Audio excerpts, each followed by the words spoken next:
Good evening, ladies and gentlemen. We're going to call the July 16th meeting of the Common Council to order. I am going to ask our clerk to call the roll. Alderman Stefanski. Aye. Vitale. Aye. Weigel. Here. Barzak. Here. Shapleski. Here. Haas. Here. Lysick. Here. May. Here. Reinke. Here. And Rote. Here. That is 10 present. Pledge. Thank you. We do have a quorum. Please rise and join us for the Pledge of Allegiance, which will be led this evening by Alderman Stefanski. I pledge allegiance to the flag of the United States of America and to the republic for which it stands, one nation, under God, indivisible, with liberty and justice for all.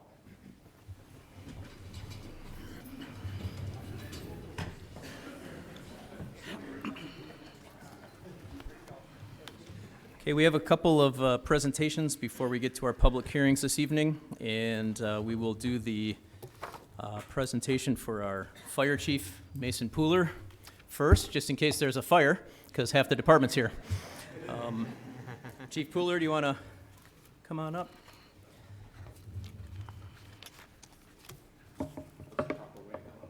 Your choice. Jump over. I owe you. No. I was going to ask if any members of the Police and Fire Commission want to join me. Go ahead,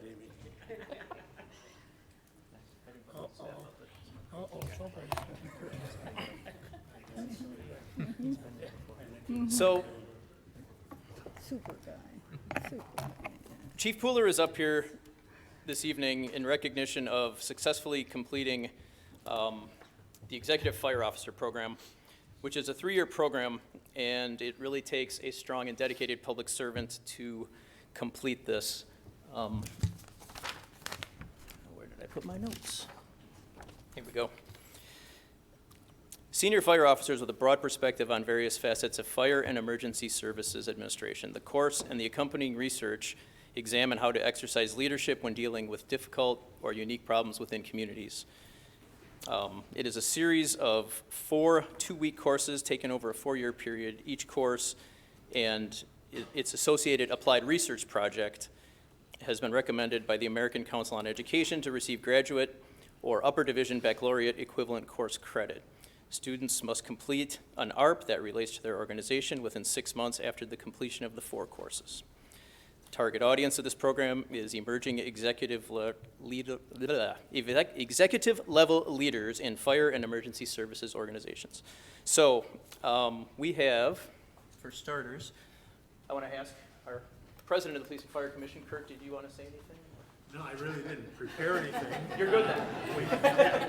And I know you got a short agenda tonight. Shortage. I will say we did recognize Chief Pooler at our regularly scheduled PFC meeting last month.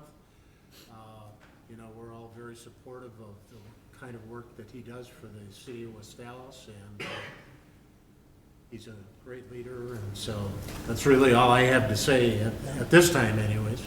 Great, thank you, thank you. Yep. So what we have here is the actual National Fire Academy. Is this your diploma? The equivalent of your diploma. I'm going to hand that to you. And then we also have recognition from Governor Tony Evers, as well as from FEMA. So I just want to congratulate our chief and the excellent work that he does. We are very lucky to have him in our community. And I don't know if you want to say a few words. All right, well, I wasn't planning on saying anything, but I just want to say thanks to everybody for the past 4 years. It's been a big investment in my time and the city's time and resources, and just thanks for being very supportive, and I look forward to many more years of serving everybody here.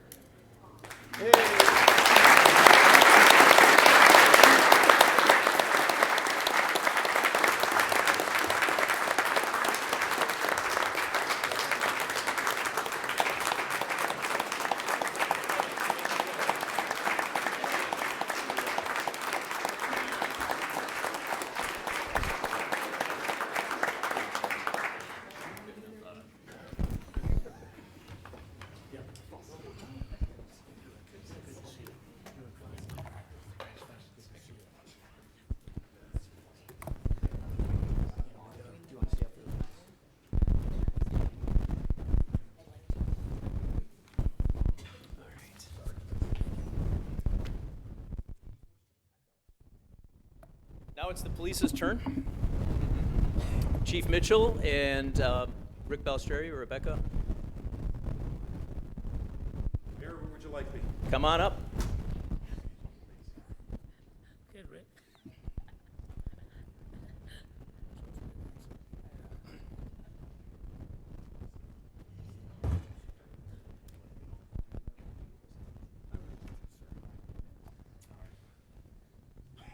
Good evening, everyone. First off, I'm Rick Balistreri from Cities and Villages Mutual Insurance Company. We are the insurance provider for liability coverage for the city of West Allis. I'm also on the board of directors for Wisconsin Law Enforcement Accreditation Group, as well as Rebecca Grill, who is here with me, our city administrator. I'd like to recognize your police department. This is a great accomplishment. While there are over 700 law enforcement agencies in the state of Wisconsin, there are less than 50 that are accredited. This is a 3-year process. We send in 3 assessors to look at all of the files, the policies, and the proofs of compliance with the best practices in law enforcement. And your police department has achieved this, which is a great something to complete. So with that, I would like to say congratulations personally to Chief Mitchell, as well as to all of the men and women on the West Allis Police Department. Again, it's something as a community you should be very proud of, to have an accredited police department. It's one of the great achievements, and it has been done here in this city. So Chief, congratulations.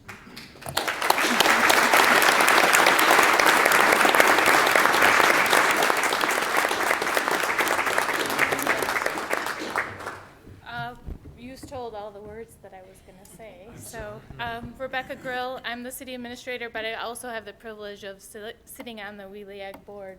So I get to hear a lot about the accreditations for all of the 50 that police departments that come before it. So it is an extreme honor that our police department has received this tonight. So thank you, Chief.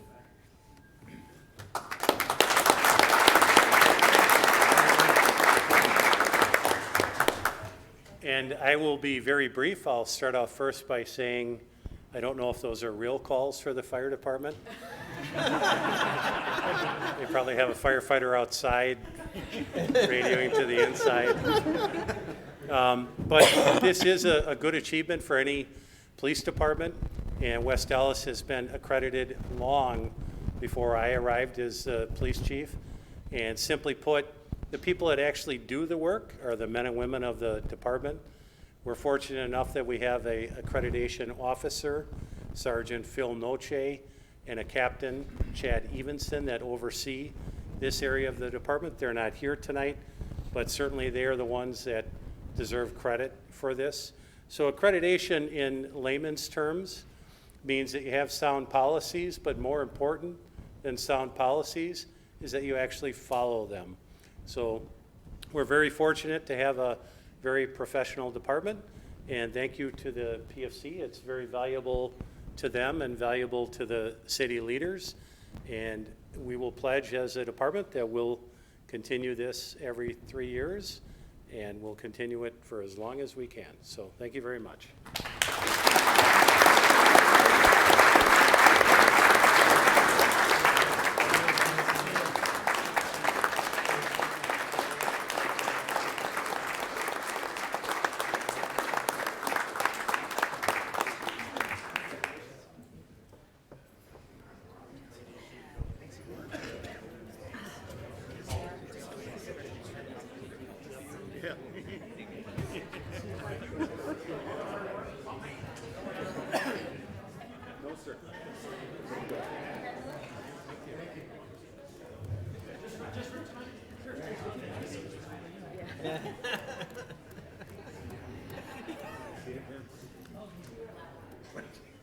Did you see that? Yeah, Marty offered to give him a seat.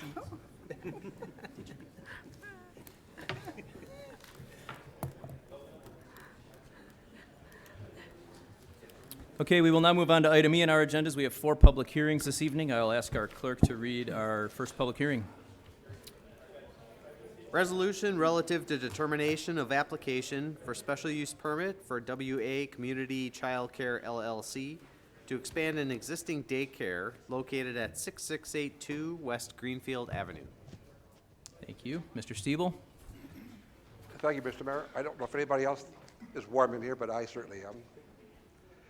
The first public hearing has to do with the daycare center in one of the old Allis facilities.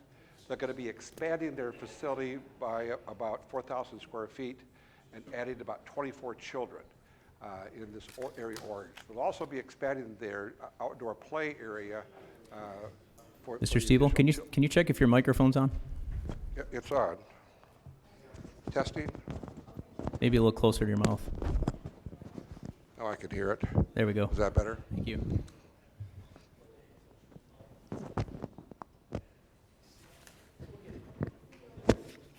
Thank you. Thank you.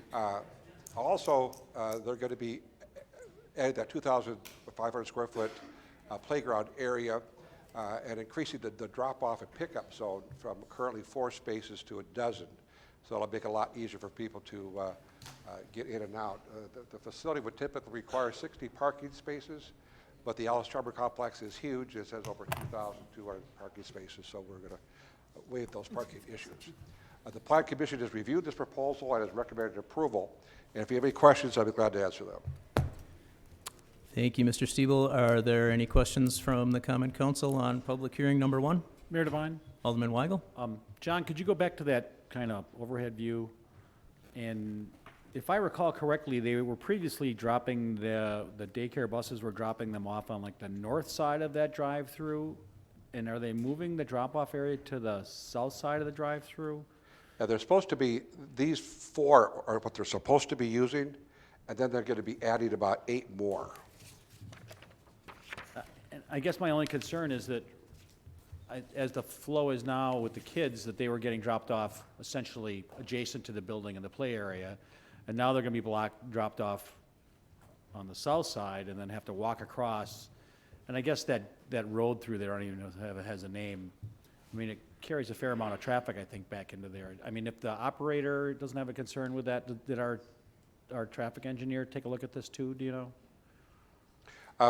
The traffic engineer has looked at this through our technical review process, and this is what the applicant and the owner of the building agreed upon. Oh, okay. Well, that was my only concern. Thank you. Thank you. Are there any other questions from the Common Council? Seeing none, are there any questions from the audience on public hearing number 1?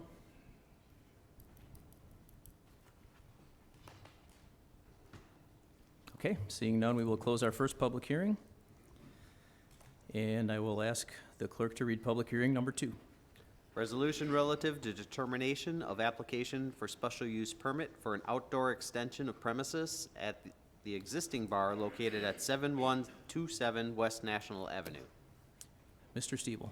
Thank you, Mr. Mayor. We've had several issues with this tavern in terms of rezonings and special uses and stuff, and this is more of a continuation.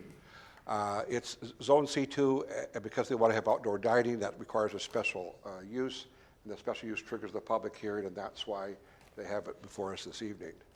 The proposal comes in 2 parts. One, they want to have outdoor dining on National Avenue in front of the building, about 3 tables. And then they're also requesting in this area here to the south of the building and north of the parking lot for a patio for outdoor dining for another 6. This area here on the front of the building has been recommended for approval by the Plan Commission, and they did not take up the rear dining area, which is back in this area behind this screen. This is the parking lot, and this is the screen. There's about 19 feet between that and the building, as noted in this diagram. The Plan Commission has recommended approval of only the front 3 tables dining and did not take up the rear dining. If you have there's a petition also from the neighborhoods to the south opposing this expansion of the outdoor dining to the south. If you have additional questions, I'd be glad to answer them. Thank you. Are there any questions from the Common Council on public hearing number 2? Yeah, Mayor Devine. Alderman Haas. And Mr. Stiebel, you said it, I want to make sure I heard it right, that the petition, the concerns of the petitioners is just that the rear dining area, they don't have a problem with the area in front. I can't say that for sure. From the quick review of what I did, the comments were about the rear. I just didn't happen to catch any on the north side of the building. Thank you. Thank you. Any other questions from the Common Council? Mayor Devine? Alderman Weigel. John, you referred to this as outdoor dining, but it's really, I mean, it's a tavern. They don't have a grill. I'm not sure if they even do like frozen pizzas. The owners, I think I saw the owner here. I just wanted to make sure that everybody understood, we're not really talking about a restaurant. We're talking about a bar. And then also, and you can see it in this picture, there's a green duplex that sits on the neighboring lot that sits back a little bit. It's my understanding that just got sold and is being rehabilitated now for possible use also. So anything that was going on in the south end of that building in the back would have a big impact on those potential tenants in there, but that building's empty right now. So, thank you. Thank you, Alderman Weigel. Any other questions from the Common Council on this item? Mayor Devine. Alderperson Ranky? John, who is the owner of the empty lot next to it? It's not the owner of the tavern. It's not the owner of the It's not the tavern? owner of the tavern. Okay, so it's a separate owner. Okay, thank you. Thank you. Any other questions from the council on public hearing number 2? See none, is there anybody in the audience with questions on public hearing number 2? If you have questions, just so you're aware of the procedure, you may or may not know, please approach the podium up front and give us your name and address for our official record. And sign in. You can sign in afterwards if you want.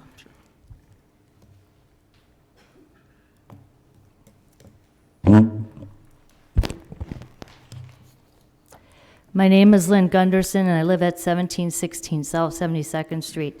I am directly behind the bar, and this has been my home for 57 years. I would like to thank Mayor Dan Devine and his members of the board for their services in our community. I would also like to give a special thanks to my Alderman Marty Weigel for his prompt attention to my concerns in the neighborhood when they arise. Thanks, Marty, you're doing a great job. I have submitted a petition last week Thursday signed by 95% of my neighbors to deny the request of a special use permit for an outside extension of a patio/smoke area at Red, White, and Brews located at 7127 West National.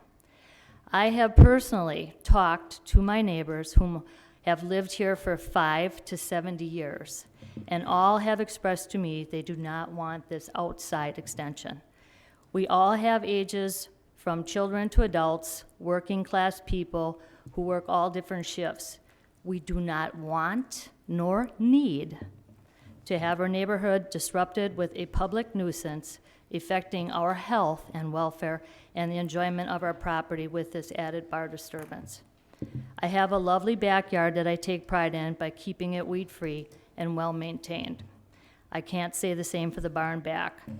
There are weeds taller than me, and I have pictures to prove it. Red, White, and Brews, that was previously owned as Bottoms Up, had extensive remodeling done inside, and it is gorgeous in there. A ramp was built on the west side for beverage deliveries, and I have yet to see that used for that purpose. What I have noticed is that the side door is open often, and people are smoking on that side instead of the front of the building. It is exactly 23 yards from the back door of the bar to my house, which my bedroom windows face. This is way too close to have any activity in the back of the bar.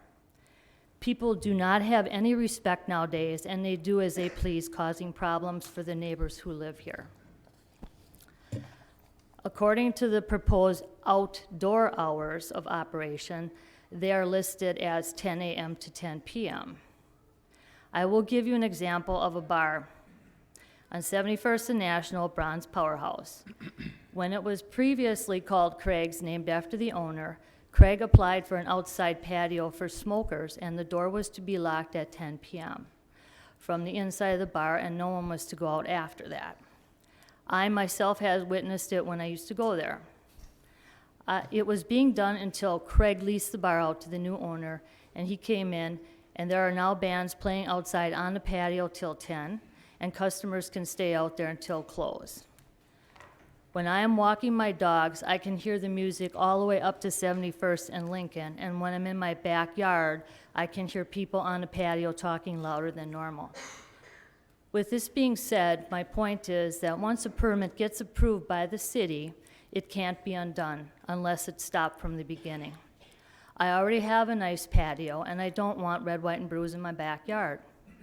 If you allow this permit for a so-called smoking area with 6 tables and chairs, they will be outside more than inside. I know the back door will be left open with the loud music blasting, and people will be drinking, using the F-bomb, and leaving through the back gate, causing a disturbance in my alley. The property located at 1708, 1710, a green duplex with a parking lot right next to the bar, is currently unoccupied, and the lot would probably be used by the bar for parking, which has 6 signs posted: keep out, private parking, and no trespassing. To the east, right next door, is Wade's Barber Shop with living quarters in the back. The only thing between the bar's backyard and Wade's backyard is a fence. Wade and his wife enjoy sitting in their backyard, and they don't need a disturbance either until 2:30 in the morning. I have seen people park in front of my house and dump their empty containers like fast food wrappers, cups, cans, and cigarette butts on my lawn before going into the bar. There will even be more garbage if they allow this to sit in the back of the bar. I am a responsible, respectful neighbor, and I expect that from others as well. If problems arise in my neighborhood, I will address them to the correct people to take action. Again, I have lived here for 57 years, and I have seen even more with my cameras in the alley. So in closing, I want to thank you for listening to my concerns and the neighbors who have signed my petition against this permit. Please, you have the power to deny this, and I hope you take into consideration with the respect for me and my neighbors. Thanks for your comments. Is there anybody else that wishes to address the council under public hearing number 2?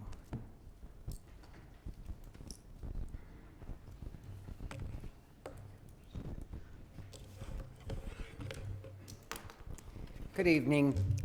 I unfortunately am not a resident of West Allis, but I am representing my brother Don Falk, who owns B&K Bar Supplies on 71st and Greenfield. My brothers, all of my brothers, unfortunately are up north where I'd love to be right now. I'm a resident of Greendale, but the reason Don asked me to come here tonight, he also owns property neighboring Red, White, and Brew.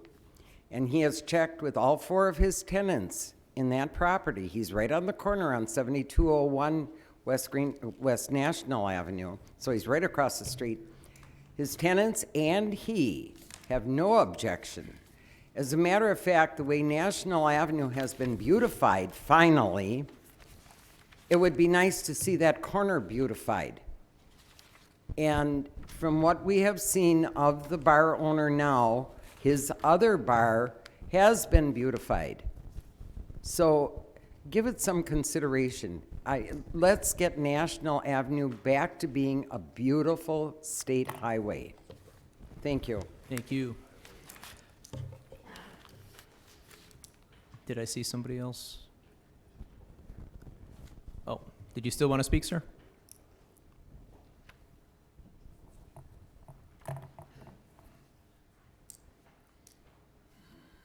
And just a reminder, give us your name and address, please. My name's Elle Knapp. I live at 1912 South 69th Street, West Dallas.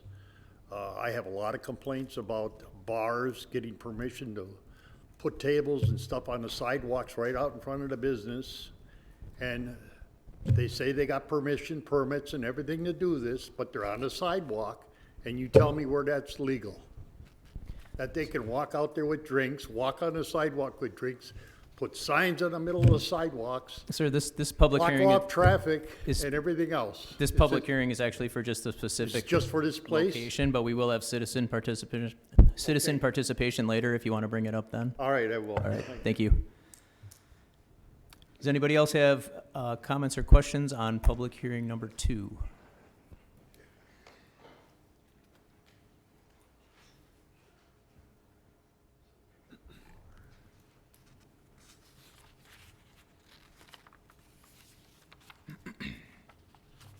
My name is Rayanne Register. My husband and I have the barber shop right next door to this place. We're concerned because when you bring tables out in back and in front, people who are drinking, they get rowdy. I've already had an incident where late at night, 3 of the patrons, now this was a number of years ago, 3 of the patrons had opened our gate. We have a gate in the front and in the back. And they had come from the bar and walked through, and I told them, I said, this is not a public sidewalk. But my concern is the smoking especially. When we're out there, we don't smoke. And when we're out there, in the past, people have gone out, they smoke in the back. Now, when there's not tables, you know, that limits the amount of time because they'd have to be standing. But if you've got tables out there, I'm concerned about that smoke, especially drifting over. We can hear the music inside the bar.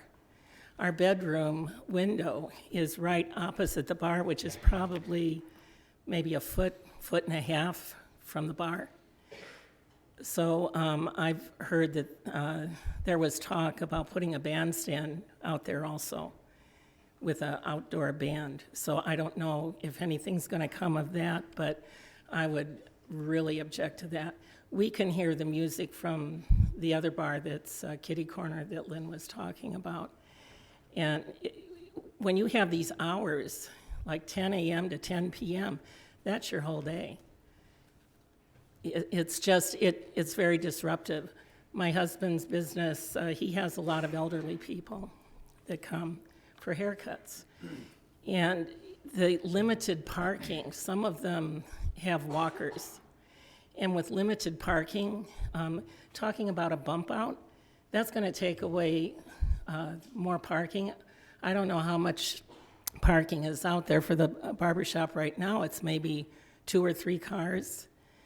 So that's a big concern with, you know, the parking issue. Also, I know it does look beautiful. They haven't finished taking care of the tree that's in front of the bar. It's got about maybe a 5-inch drop. They didn't put mulch or grass or whatever they're going to do, and the same thing is on the tree in front of the bar. My concern on that is somebody, you know, tripping in that, especially at night when people are drinking. If they fall into there, that's a lawsuit for the city just waiting to happen. So I'm wondering why they're taking care of, you know, other sections along National before they finish what they started. So I'd like to see that taken care of too. But like I said, we're concerned about the noise and the parking in particular, that it really restricts parking, and for people who are elderly, they can't walk a long distance, you know, easily. So that would be what I have to say. All right, thank you. Thank you. Any other comments or questions? My name is Eric Millard. We use the bar's address, 7127 West National Avenue. Just want to address a couple of things. We're not going to be having a bump out there, obviously. Our tables will be abutted up to the building.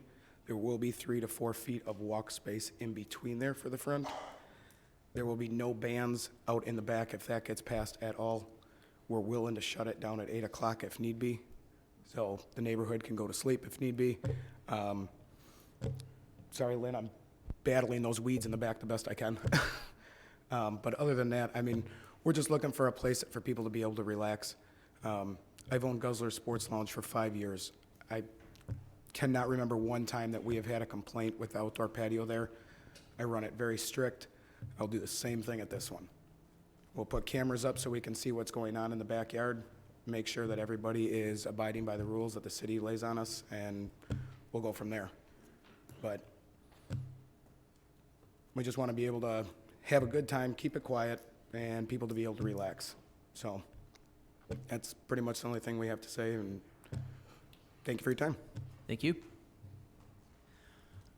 Does anyone in the audience have any comments or questions on public hearing number 2? Okay, seeing none, we will close our second public hearing, and we will move on to public hearing number 3. Mr. Clerk. Resolution relative to determination of application for special use permit to establish alcohol beverage Class A sales at the existing fuel station located at 10537 West Greenfield Avenue. Mr. Siebel. Thank you, Mr. Mayor. The BP gas station is proposing to have alcoholic sales, and that requires a special use, and that's the purpose of this public hearing tonight. The existing grocery area in the back, the liquor sales will actually take about 2.5, a little less than 2.25% of the space area, about 45 square feet. It will be open continue to be open 24 hours a day, but it will certainly have to abide by state law of 9 to 9. The Plan Commission has reviewed this, has recommended approval, and we've received several emails and petitions in support and in opposition. If you have additional questions, I'll be glad to answer them. Thank you, Mr. Siebel. Are there comments or questions from the members of the council? Alderman Barzak. John, I've been getting a few emails about complaints about excess of liquor sales in that particular area. And on my own, just for public comment, I did a little research, and actually what would be west of 92nd Street in the 3rd District, there's one Class A, B. Is that in your election, is that correct? I have not done the research on that, I wouldn't know. And if you would go from the city limits north-south, east of 894 in the 3rd District, again, it would be 1. Now, total, west of, in the 3rd District, east of 92nd Street, there's 4. So I think everybody's thinking there's a big saturation of liquor licenses in that particular area. And when I did some research, like I said, there was 1. And then if you would go into the 5th District and you would go from Cleveland to the, let's say that'd be the South City limits, I think there's 3. I think there's Pick and Save, Piggly Wiggly, and then Oklahoma Liquors. I think that's it. So out of the 29 liquor stores that are in the city of West Allis, I think we only have like 5 on the east, anything that would be west of 894. So the saturation, just for clarification, I don't believe that that's saturation. It sounds fairly accurate. Thank you. Thank you. Any other questions from the Common Council? Mayor Devine. Alderman May. Yeah, kind of interesting. Alderman Barzak and I got all the emails and petitions addressed to us, but we are not the district representatives for this gas station. They sit over there, Alderperson Reinke and Haas. So if anyone is interested, they represent the gas station. The emails did come in. I think it was about, for every 1 email of support, there were 10 opposing, and with the petitions, it looked like for every 1 signature of support, there were about 30 to 35 people who had opposed it. It seems like the main concern was people don't want to see liquor sold in gas stations, and they were concerned about quick access to those under 21. I just want to give the background info on that. Now, in terms of the property itself, is the applicant the owner of the building? I assume the applicant's here, yes. He is? Okay, very good. And the reason I'm asking that is they did have a Class B at one point, and there was an interest in a Class B, and a Class B and a Class A out of the same facility would cause some concern for me. So, thank you, John. Thank you. Yeah, are there any other? Alderman Barzak? That was going to be my other one. My understanding is that that was for a restaurant that was in the back, the other license, which was a beer, it was a beer wine. And there no longer is a tenant at all in there, and they, from my understanding, they have, and the owner would have to speak on his own. My understanding is that he has absolutely no concern about that license. That was somebody who leased from them that had that license, and they, I don't want to use, they could care less whether that has a license or not. That's, would have been up to anybody that goes in there. But at this particular time, it's vacant. So, to clarify that. Thank you. Thank you. Thank you. Any other members of the council have questions or comments? Okay, seeing none, are there any comments or questions from the members of the audience? Same process, please come up to the microphone, give us your name and address. Hi, my name is Marie Davis, and I live in Mayfair Village, which is across the street from O'Reilly. I sold my home in Waukesha about 12 years ago and researched what community I would like to move to. I chose West Allis. Excuse me, I had some dental work done. It has access to wonderful shopping and entertainment, and it was close to a lot of different things. What I have been noticing in the last few years is a plight, I think, of our corner area. I just would like to name a few of the stores that are currently vacant or have been vacant for more than the 10 years that I've lived there. The old Burger King, a section of the building next to O'Reilly's, Pick and Save, the adjacent building to Wendy's, which I believe was a bank at one time when Pick and Save was there. Express Hair Salon across the, from the Walgreens is moving at the end of the month. Sam's Club, which I understand is going to be for disability rehabilitation or something of that nature. A little bit farther down the road, we have Hobo now vacant, and now most recently Walgreens. You're probably wondering why you think that affects this liquor license at BP. I believe that it's the start of a bad thing. We have plenty of businesses all the way down. You can give me all the figures and stats that you want, but just from driving from Highway 100 to this meeting, I counted 5 locations that sold alcohol. How many places do we need to promote drinking? We just listened to a bar. You know, I mean, we have tons of bars. We have tons of alcohol. We have Quick Trip moving in. What our residents need is grocery stores. We have elderly people that now have to travel all the way on a bus to Target or down to another Pick and Save to get their prescriptions. Why are we giving out all these liquor licenses? I mean, let's try and promote getting a restaurant in there that, you know, maybe could move into the Burger King that would serve alcohol and promote jobs, rather than a convenient way to get your gas and quick grab a beer and probably drink it in your car. Let's be realistic. That intersection is also extremely dangerous. I walk my dog frequently. You can't even cross that street. There's no crosswalks. There's no controlled intersection there. My neighbor just got hit in a car accident. Pull those stats up, Mr. Alderman. I don't think we need another store selling alcohol, plain and simple. It's opening the door for more problems. Let's get some new businesses in there. Let's keep West Allis a place that people want to move to, not an empty shells of buildings. I'm concerned. Thank you for your time. I'm sorry, can you give us your specific address, please? Ma'am, can you please give us your specific address? 1000 South 108th Street, C as in cat 38. Thank you. Thank you.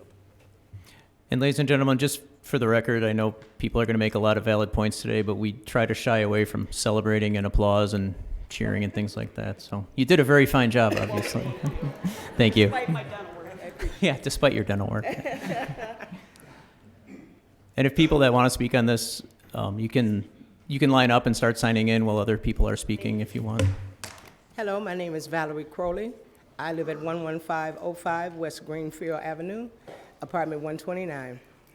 I find it's, when you mix alcohol and gas, I mean, we're talking about a gas station selling liquor. There's a problem there. What message are we sending to the community? I don't want to take my granddaughter into a gas station to get a lollipop, and I already see gambling machines. I don't want to see liquor. I moved to West Allis to be in a place where I could feel comfortable, I could walk around, and I could raise my grandkids without worry or conflict or some of the other elements we have in other places. If we open the door to where anybody can get a liquor license, we are opening the door to the end of our community. This is a family community. We all look out for each other.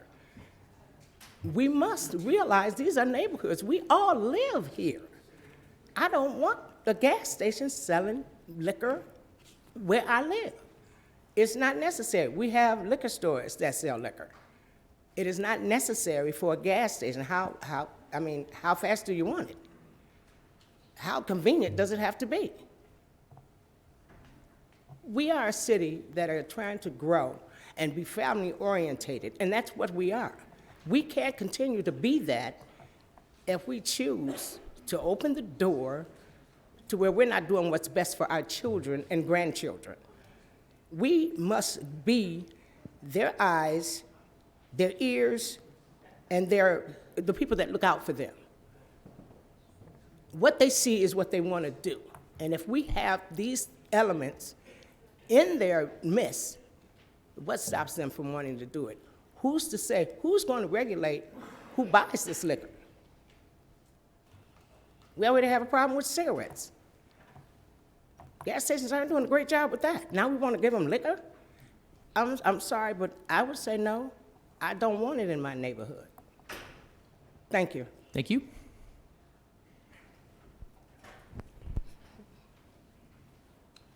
Hello, good evening. My name is Jeffrey Brister. I live at 1105 South 114th Street, excuse me. I agree with everybody who's speaking already. We don't need any more liquor in this area, especially gas stations. Gas stations are a high crime area as it is. You see them on the news all the time with problems. They don't need the liquor in them. I'll give you a great example. I was in Eaton Rapids, Michigan 2 weeks ago. They sell liquor at all their gas stations. Here's a guy passed out with a 40-ounce bottle of whatever beer it was. Here's my daughter wondering what is this guy doing? How do you explain that? You know, it's terrible. We have enough liquor stores. We have Pick and Saves, Piggly Wigglies. I mean, they're all over the place. We don't need any more. I'm gonna vote no. Y'all should vote no. Enough is enough. Thank you. Thank you. Hi, Terry Wolfe from 111th Street, apartment 4, 2158. I'll keep it short, since everyone just said exactly what I was thinking it's gonna say. We don't need any more liquor around the area we're living. It's bad enough. It's everywhere as is. And like just driving here, for the short 2 miles, I drove past 4 spots I could stop and buy liquor. So, why do we need them at gas stations? I mean, you can go to the Piggly Wigglies, the Pick and Saves, the other liquor stores. I mean, it's already sold everywhere, so that's why I'm against it. Thank you, guys. Thank you. My name's Robert Peoples. I live at 10315 West Greenfield. And honestly, I would like them to be able to sell it. I drive for a living, drive semi. I don't go to bars, but it would be nice after a 12-hour day to be able to just grab a 6-pack and go home and enjoy something. And I know she's very responsible, and I don't see any problems happening there. That's all I have to say. Thank you.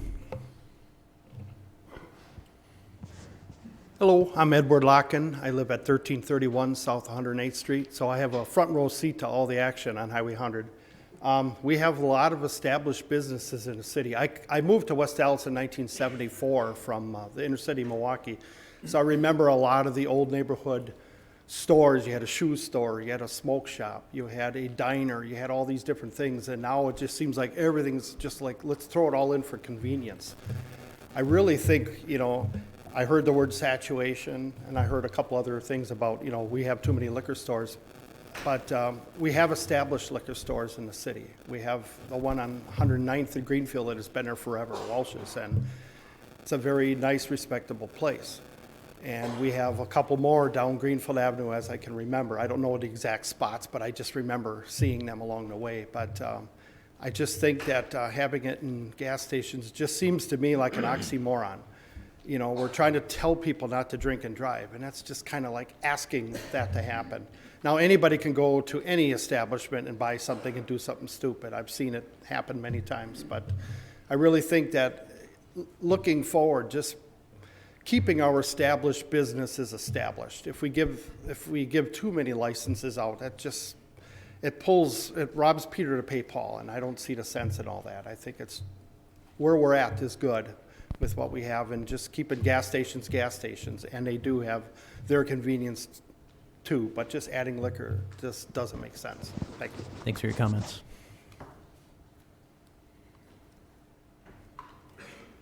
I'm Bruce Jensen. I live at 10211 West Greenfield, Lot 65. I'm here in support of the liquor license. It'd be nice to have someplace close by where I can safely walk. There's no way I can cross Greenfield Avenue to get to anything with the condition of my legs. And I need a place, or I'd like a place where I can walk to in safety and not have to worry about traffic or anything. And the station has always been very, very good to the neighborhood. And I have never, since they've been there, I have never seen any police action. So I don't think there's a problem with riffraff in there. We have a lot worse right in our mobile home park. I see no reason to deny their application. Thank you.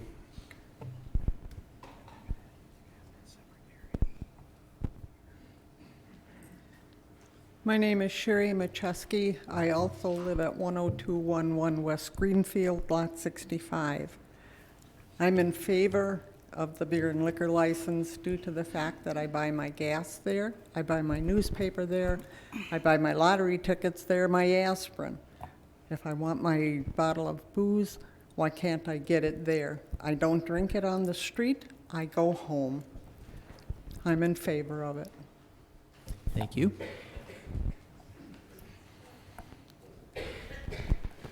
My name is Andy Delahoy. I live at 10211 West Greenfield Avenue, Lot 34. I have lived in this community for several years. I've also lived around the corner on Highway 100.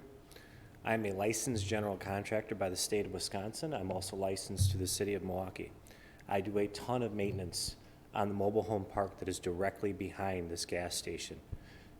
It is known as Greenfield Terrace. Since Sam's Club has closed, I have personally seen the amount of riffraff, the car races, the littering that's going on around there. Do we need to really encourage as a community more sales of liquor? Do we really? And I know that we're only talking a few square feet in the store. The store is nice, it's clean. I'm a patron of that store. My business, we buy gas at that store. And I'm telling you, we really need to reconsider this. We really need to think about the impact that it's going to have on this community. I also want to thank Gary for reaching out to me via email. I appreciate that at least one of the members here has taken a little extra time and gone above and beyond. Thank you. Thank you.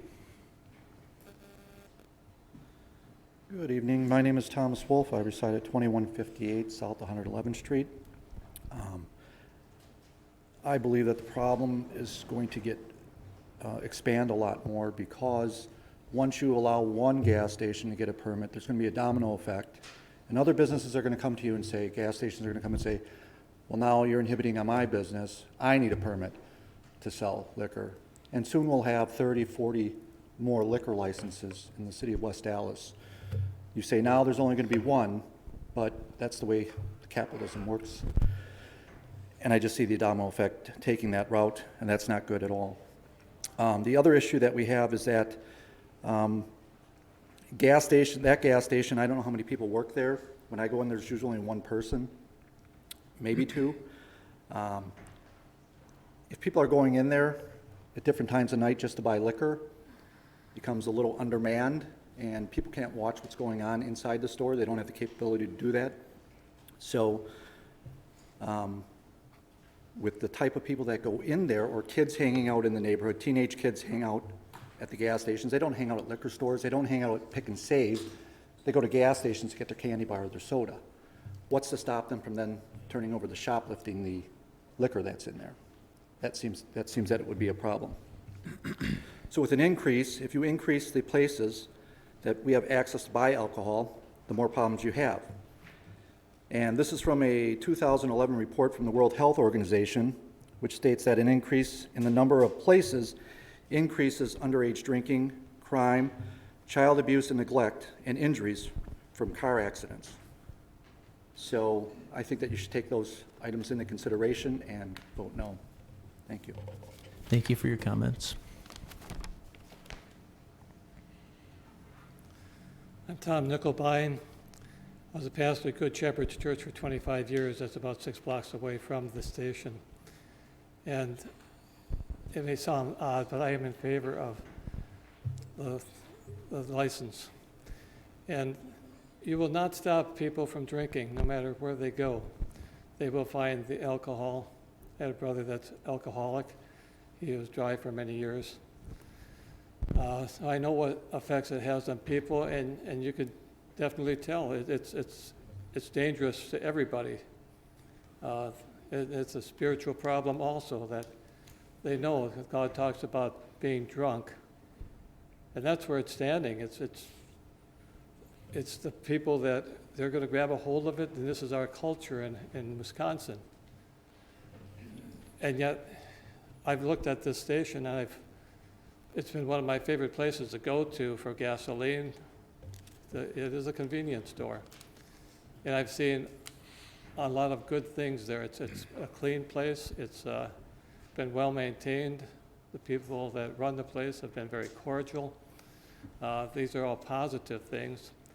And I would hope that with this license that they would also monitor that as they have everything else at their station. And so that's as much as I'm going to say for now. Thank you. Good evening. My name's Ellen Kozel, and I live at 2025 South 107th Street here in West Allis. Since I moved to West Allis, I've been going to the BP. And one thing that I've noticed in particular is that this store is run by adults. They're very capable adults. And what I've seen in going in the store, it's always well maintained. The fact that it's run by adults, and also the exit door to the store is right beside the cash register. So anybody coming in or going out can be seen. And I'm here to be positive about giving them the license, because I feel that these people are very respectful of the law. They've taken and asked for IDs for cigarettes. And I'm sure that anyone purchasing alcohol there, they will make sure that it's not going to the younger generations. Thank you. Thank you.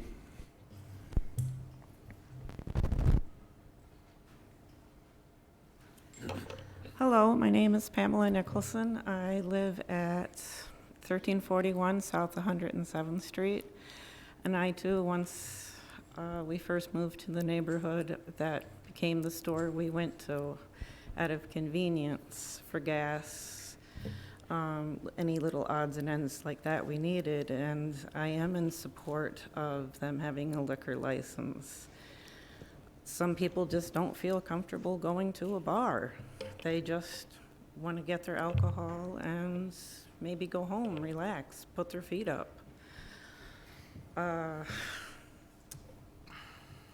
a little scared of speaking in public, so, but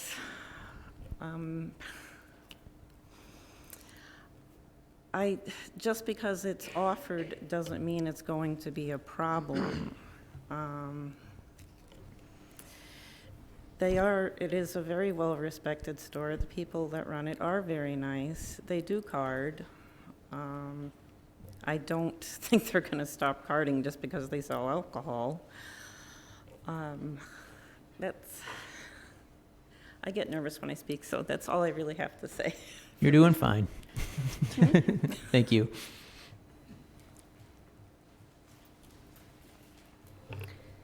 Good evening, Honorable Common Council, Honorable Mayor, and Honorable citizens.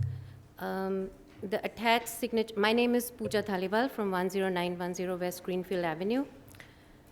Today, July 16, the attached signatures that I'm submitting now are in addition to the petition that was already submitted to the City of West Allis Common Council on July 12, 2019 to deny the non-new existing location 2019-2020 combination Class A liquor license application of the gas station located on 105th and Greenfield Avenue.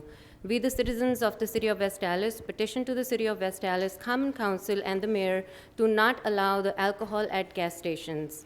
We have enough liquor outlets in the City of West Allis and should not allow any alcohol to be sold at the gas stations. The details are as follows. The petition that was submitted with signatures on July 12, 2019 had a total signatures of 1,187 citizens of West Allis. And today I'm submitting additional 258 signatures, and the total signatures now that I have is 1,445 with 82 sheets. So I would like to submit this to Common Council.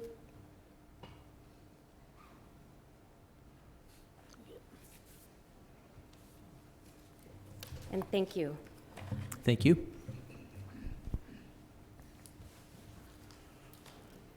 Thank you. My name is Donnell Terry. I live at 1617 South 92nd Street. And everybody's talking about alcohol at that location. If you go 1.5 blocks west, there's a liquor store right there called Walsh's.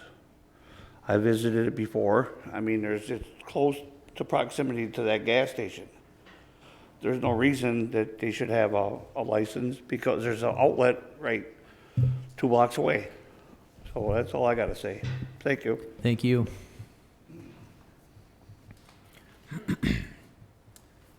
Hello, everybody. Omar Adi. I'm at 1357 South 76th Street. I own a liquor store, and I can tell you, I've been there 10 years. I can tell you there's a lot to it. So approving a liquor license, I totally oppose the liquor license, not because of competition, only because of what we need to do with West Allis and bring the city to a better community. The first speaker, I think, was awesome. She deserves an applause. And she couldn't have said it any better. We don't need any more liquor license because, as I disagree with how many liquor licenses you had quoted earlier. We have 9 liquor stores that we can get a liquor license. We could buy liquor or beer from 68th Street, Pick and Save, all the way up to Welch's. There's 9 of them. We don't need a 10th. And that's not including VJ's on 92nd Street. If you include VJ's, there's 10 outlets. If you're talking, and if you want me to name them, I can sit here and name them. You've got Pick and Save, you've got West Allis Liquor, you've got Super Bottle, you've got 81st in Lapham, that's State Fair Liquor, you've got Parathon Foods, there's liquor license there, you can buy liquor there.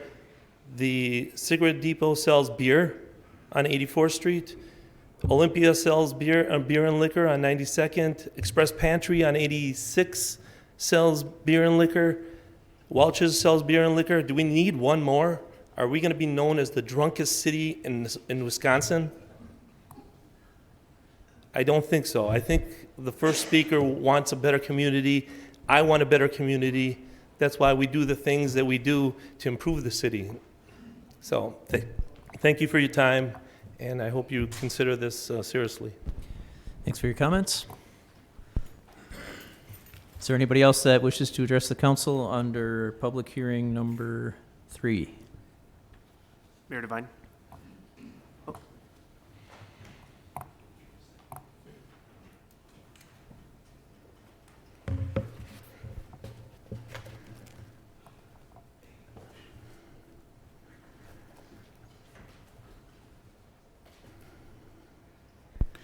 Good evening.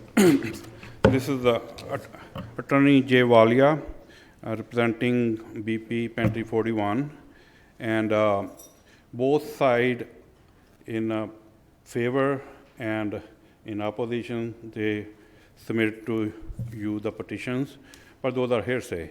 I think what you see over here, most of the witnesses close to the residents around the station, when you look at the signature, I think it's not about my competition, it's not about us, it's about abutting residents who are going to be, it's going to be convenience, and if any bad effect, it's going to be the people who live around that station.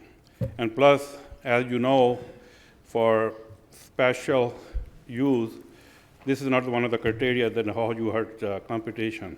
If that's the case, we have 10 gas stations within a couple of blocks. And then I didn't come over here to oppose Quick Trip.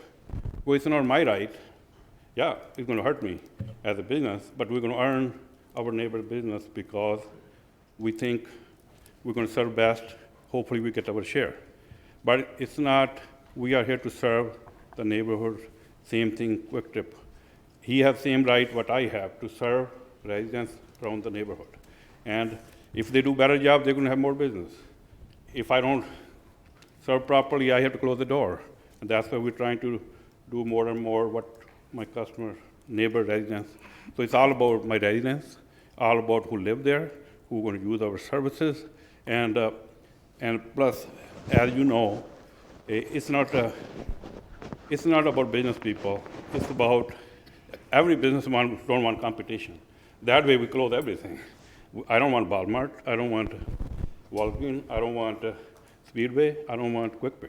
That's not me. They're here to serve the neighbors, residents.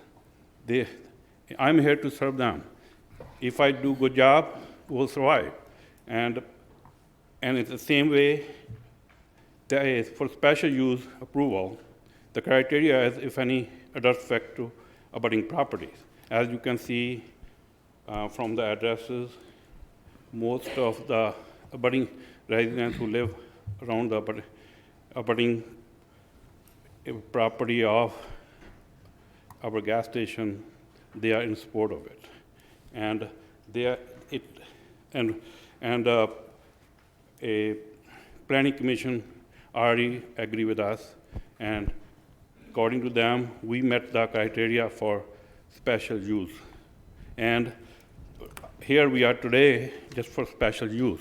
And in my opinion, because as you can see, all the testimony from especially for residents who live in a budding property or immediate neighborhood, those residents, not the business people, the right is, it's all the criteria you have to consider to approve or disapprove special use is residents in the neighborhood.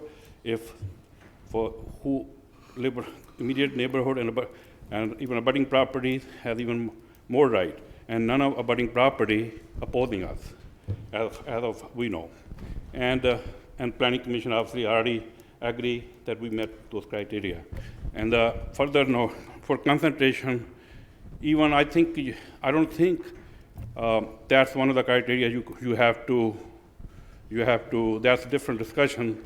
It's not the criteria you can consider, in my opinion, when you approving or disapproving a special use. But I would, as one of the residents, as a people, just want to let you know about there's no concentration.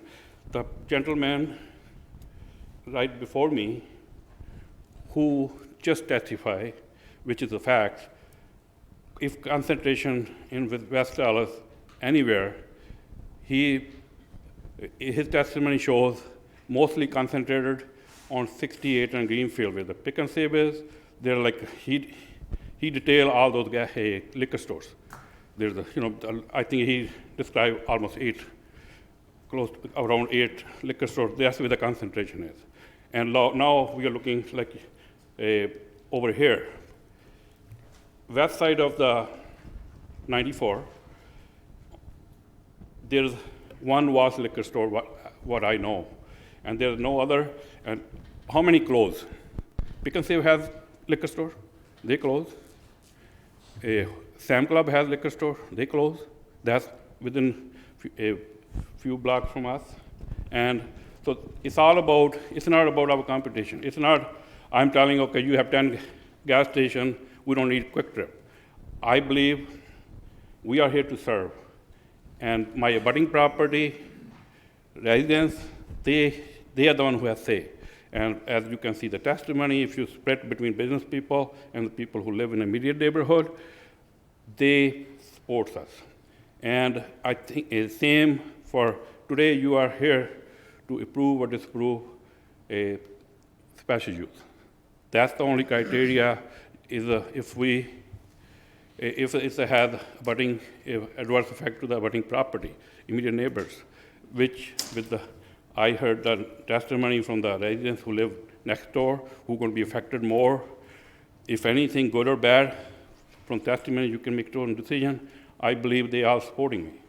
So that's why when you're considering, and the same thing Planning Commission did, because they agree with the same result, and we believe strongly we meet all the criteria which you have to consider for special use.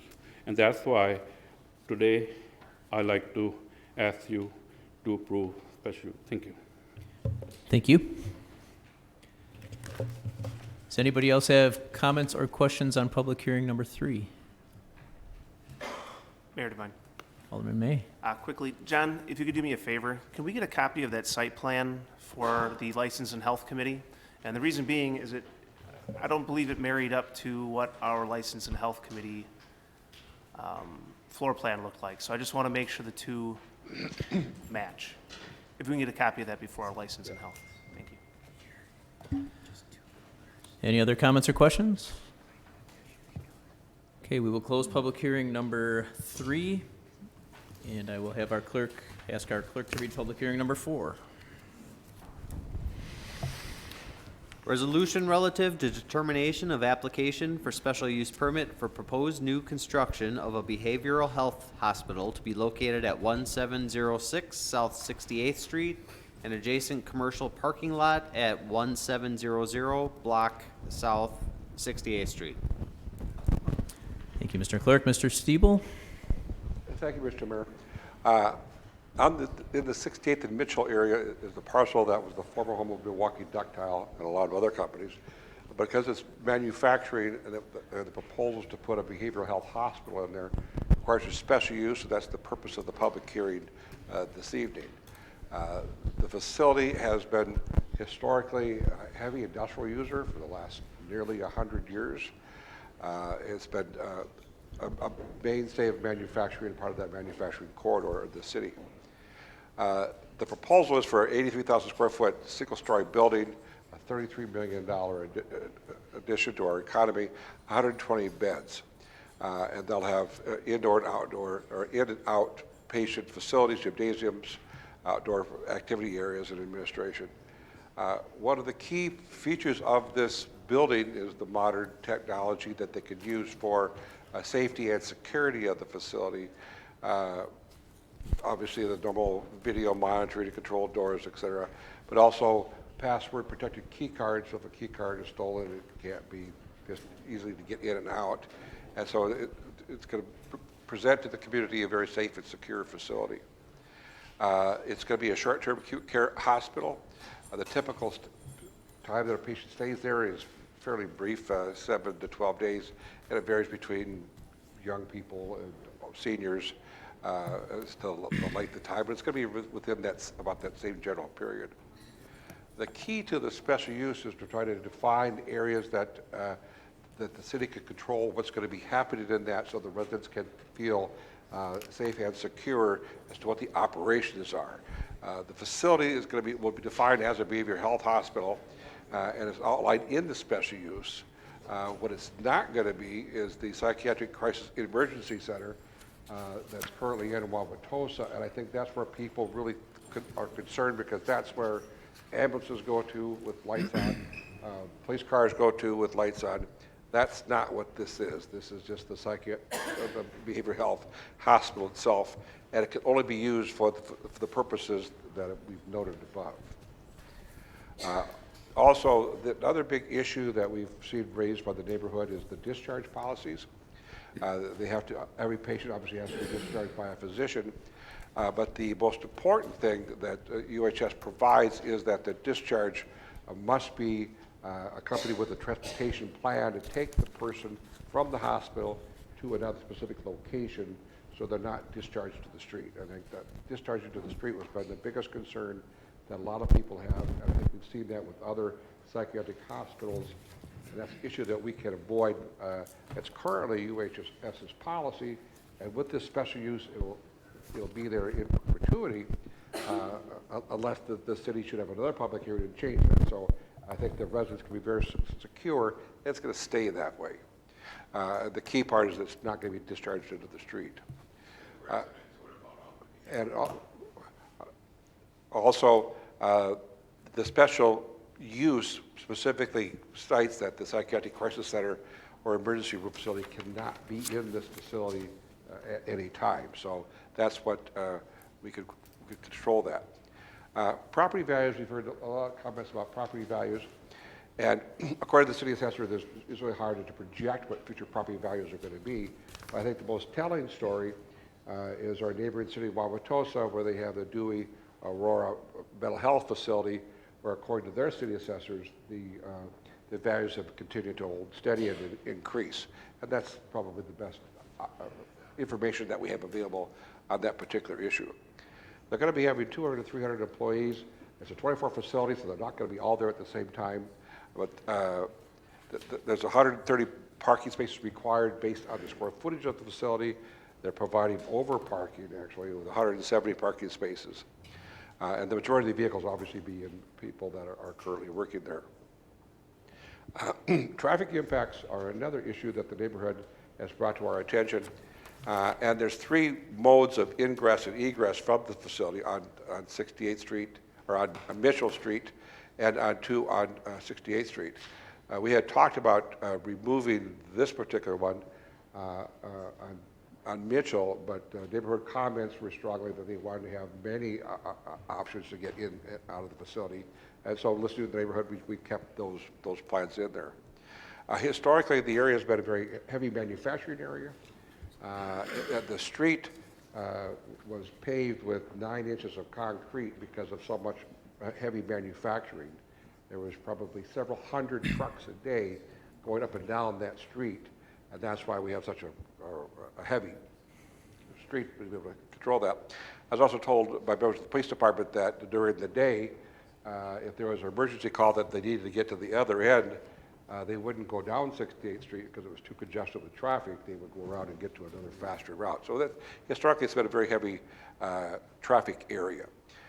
One other thing of note is that because of the type of hospital that this is, it doesn't have ambulances or police vehicles or anybody with lights flashing coming to this facility. They're usually being transported from a crisis intervention center or some other area, and then transferred to this facility in an ambulance, but not with lights on and flashing and all that noise. Also, the egress is also lined up so that it doesn't come out and shine onto people's houses with the street lights. And even the parking lot here will not have access onto the alley. I think that was another issue that the neighborhood wanted to talk about. And so we made sure of that. The extensive landscaping, I'm going to give UHS credit. The original plan was just probably a generic plan, but they've really gone above and beyond and trying to make it a very good, from a visual aesthetic area, to look good for the neighborhood and to be respectful of the environment as well. There's probably over 100 trees being planted on this site, and it'll be a nice pleasant addition. As you can see from these renderings, it's a brick building, a lot of masonry, a lot of glass, a lot of better fiber panels. It's got a great palette of urban natural colors that I think bode well for the neighborhood.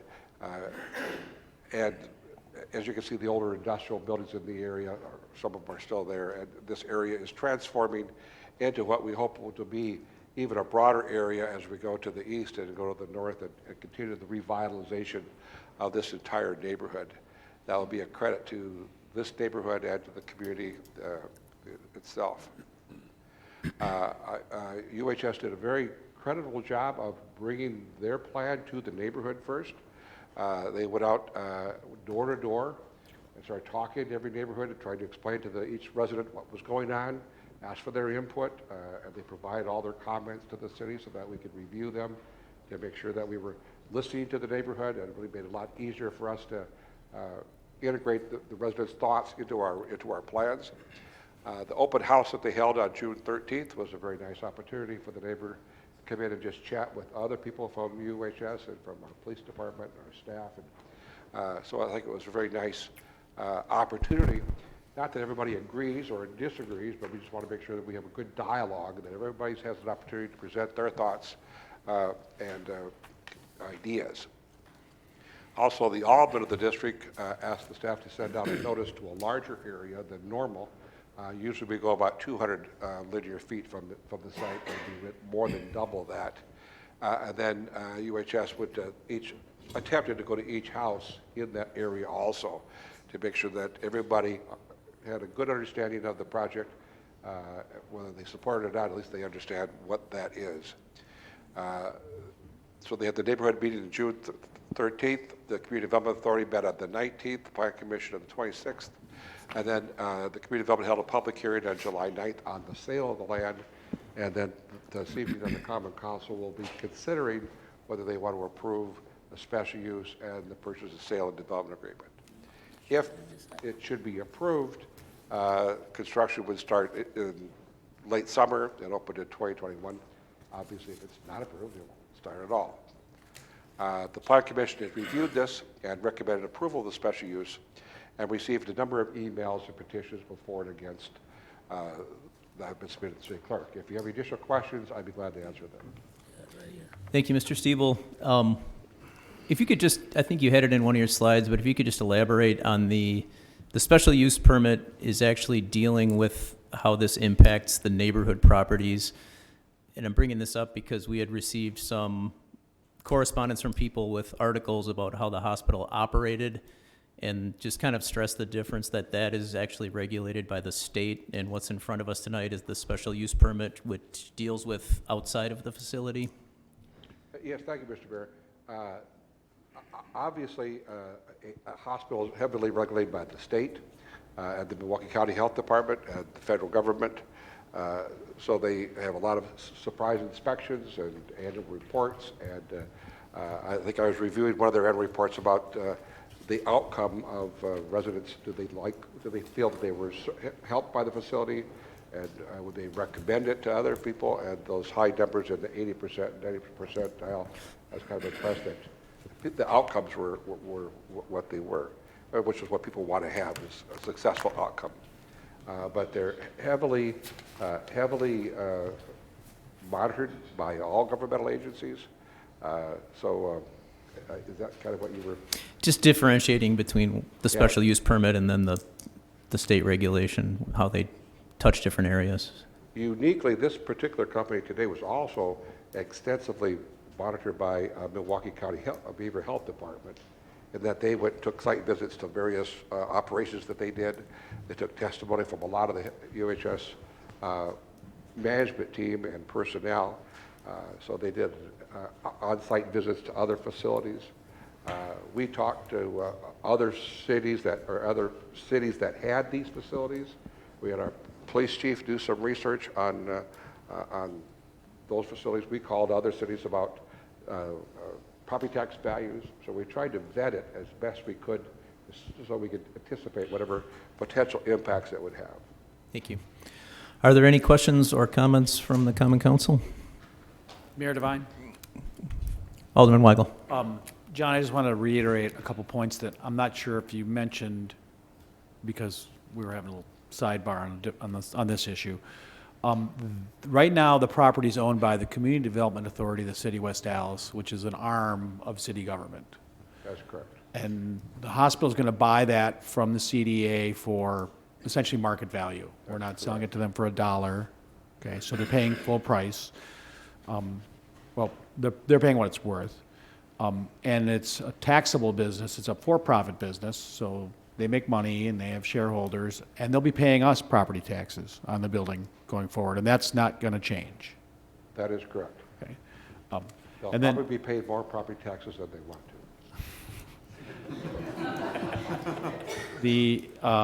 And the mayor touched on the key thing, and what we had spoken to the neighbors at the open house, and there was a public hearing at CDA about this, is what is actually going to happen there.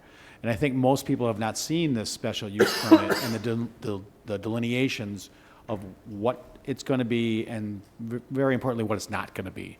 And you know, I don't have any personal experience at what people always refer to as county, you know, and you hear these stories of, or I guess you hear these stories, you see them on TV, where people think they know what goes on there. But this is not going to be, it's laid out very clearly, facility will not house nor operate a psychiatric crisis emergency center. And I don't see the city attorney here, I do see the assistant city attorney. Is Kale's here? Oh, Kale's here. So, and you know, I'm not a lawyer either, so we have one who drafted this. And I just want to make sure that we're getting what we want here, and we're not going to get what we don't want. Alderman Weigel, I think that's probably best suited for the committee work, when I really get into the details of it to answer questions. Okay. But I'm happy to do that. Basically, the issue here is this is a zoning matter, and so when it comes to licensing or not, just focus on the zoning side of this and not worrying really necessarily about what the conditions or operations of the business are. It's really about the spillover or effect on the neighborhood that the council should focus on tonight when it gets to that point.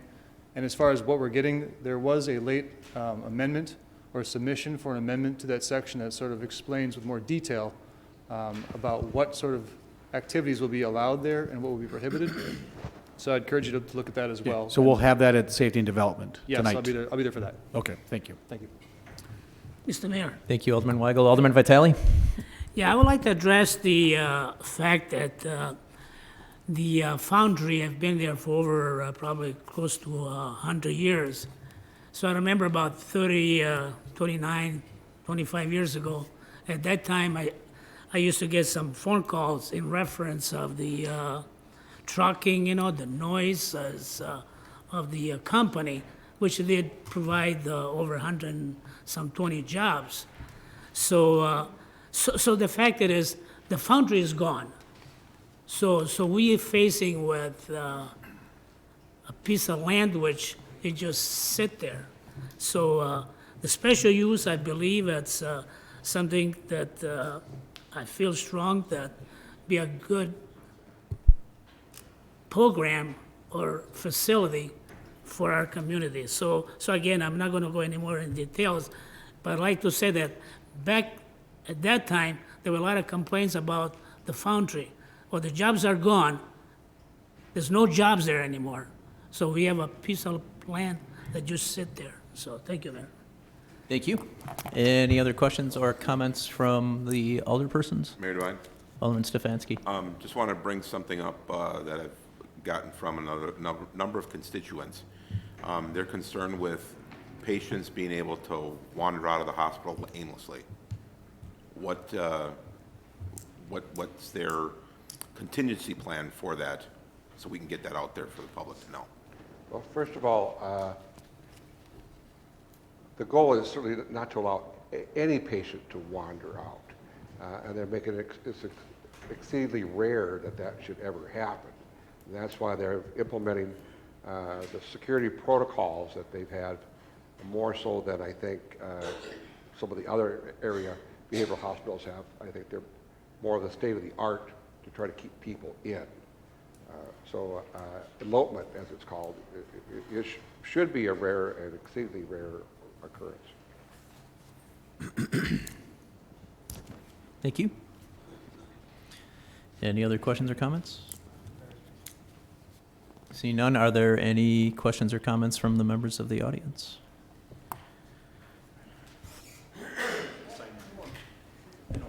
Thank you. Mr. Mayor, members of the Common Council, I'm attorney Brian Randall with Davis & Kielthal, 111 East Kilbourne Avenue in Milwaukee. I have the full project team tonight. That's good news. They're here and present, but the even better news is we're not going to have everyone talk. We'd like, if it's acceptable, to have a couple of brief comments to introduce the full council to UHS. We are very excited to be a new property owner in the city if the proposal tonight is approved, and to be a new taxpayer. To Alderman Weigel's point, yes, we will be a for-profit taxable use. But just to let you know who's here tonight, we have Mary Claire Lancer, who will speak briefly, Sheila Adams, who will talk about UHS, and Diane Henneman, who will talk a little bit about operations, but also, if we need, Catherine Foley on our communications team with Kane Communications is here, Tom Olenichik from Harwood Engineering Consultants, a local firm doing the civil engineering, and Mark Spees also is present. He's the architect from Stengel Hill. But in a rare moment where the lawyer gets to be quiet, I'm going to turn it over, if that's okay, to Sheila Adams. Hi, my name is Sheila Adams. I am not a resident of this city, but as Brian mentioned, I'm here representing UHS and our desire to open a behavioral health hospital in and for your community. Can you advise? Sure. Thank you. Absolutely. So in order to keep myself brief, I have prepared some comments that I will review this evening. UHS, I wanted to let you know, is among the nation's largest and most well-respected providers in the country. In our behavioral health division, we own and operate more than 200 hospitals in the United States. In 2018, our employees served more than 600,000 behavioral health patients across our platform. Our operating philosophy is to build high-quality hospitals in growing markets, invest in the people and equipment needed to allow each facility to thrive, and become the leading healthcare provider in each community we have the privilege of serving. And as Mr. Stiebel mentioned, and I think Brian mentioned as well, we came into this market, or intend to come through this market, through a very highly collaborative and thorough due diligence process we engaged in with the Milwaukee County BHD as they look to find a solution, a provider to come into the community and to take their referrals for inpatient treatment services for the patients that they serve. In our search to find a location to develop a state-of-the-art behavioral health hospital within Milwaukee County, this West Allis site was immediately appealing to us. It's very accessible to public transportation as well as regional and local streets. It has already had a significant amount of environmental remediation complete that is needed for redevelopment, and it's part of a thriving neighborhood with strong housing stock, new family development, and commercial and retail uses. Our architects, and Mark Spees is here today, have designed for us a 120-bed facility that is 83,000 square feet. Construction cost for the new facility is approximately $33 million. And once we are fully operational, we will bring approximately 300 jobs to this community. So with that, Diane, you want to speak to the operation itself? Sure, thanks. Hi, I'm Diane Henneman. I'm a divisional vice president for UHS. I would just add to what Sheila said, that over our 40-year history at UHS, we've provided compassionate, high-quality care for millions of patients. All of our facilities are fully accredited by independent agencies like the Joint Commission. The Joint Commission has over 60 years' experience measuring quality and safety for the behavioral health centers, for the Centers for Medicare and Medicaid. Compared to our peers, we outperform the industry in all core measures from the Joint Commission. Our own outcome data quantifies our commitment to high-quality patient care. Our 2018 outcomes report, which we shared with staff, demonstrates our treatment success across all programs and populations that we've served. A few of our highlights include overall patient satisfaction at 4.5 out of 5, and 91% of all of our patients felt better after treatment. 87% of our former patients would recommend our facilities to someone needing treatment. The West Allis location will provide inpatient and outpatient treatment to adults, adolescents, and older adults who are referred to us from hospitals, physicians, schools, and mental health professionals in the surrounding communities. We will also provide services to the patients referred to us by the Milwaukee County Behavioral Health Division. While we will provide a robust continuum of care, we will not operate a psychiatric ED in our West Allis Hospital. It was important to us to introduce ourselves to the community and share our exciting plans for the new hospital with the neighborhood. I'd like to invite Mary Claire Lancer to share with her the summary of her outreach efforts. Thank you.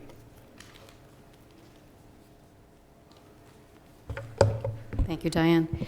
Some of you have seen reports about the community outreach, and I just, especially for the sake of people in the audience, just kind of wanted to provide a condensed version of what all happened. The door-to-door process is extremely important. I introduce myself, clearly state that I'm hired to provide information, answer questions, write down comments, and follow up with anyone who wants more information. I went through as much of my information binder as desired, noting comments on large index cards, one per household, and provided the June 13 open house invitation, noting my name and phone number in case anyone thought of additional questions and comments, and suggested they hang on to this invitation in case there were some of these in the future. I told them that as a courtesy, I was visiting nearest neighbors as a first step prior to this application formally being discussed at a public City of West Allis meeting, and that I wanted their impressions to be based on accurate information. I told neighbors that I respected their opinions and would share their comments with the UHS team and in a document submitted to the City of West Allis. This is a 7-page document which you have and is a public record. Visit times range from less than 1 minute to more than 45 minutes per neighbor. I urged neighbors to share my contact information with anyone who would like a visit or a call. I talked with people, or my colleague Chris Korjanek talked with 106 people in this manner. Nearly everyone seemed to appreciate the door-to-door approach.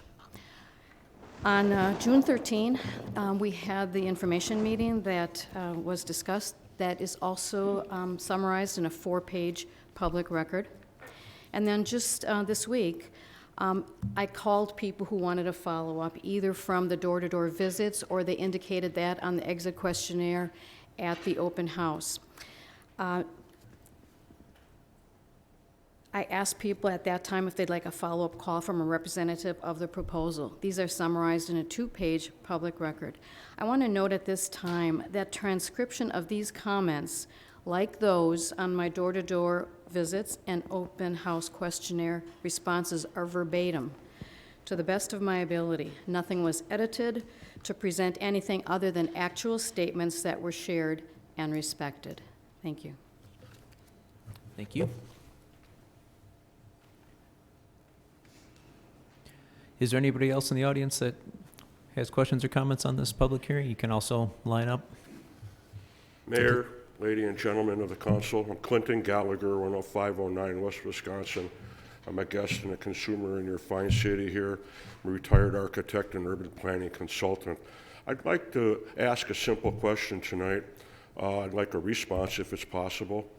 I'm wondering, now that you have this experience of revitalizing, and some say even revitalizing this general area, which is a very good thing for the city, I'm wondering what the city's policy has been about increased requests for zoning changes and special uses in the adjacent areas. That's it for me. Just that question, please. If you wouldn't mind, after recess, I could talk to you out in the hallway. Well, I'd like that It's a little more question answered for the complicated sake of the benefit of the people who are your citizens who own property and businesses, which is why I asked. What's the prevailing policy? What have you experienced now with all that revitalization on Greenfield Avenue, for example?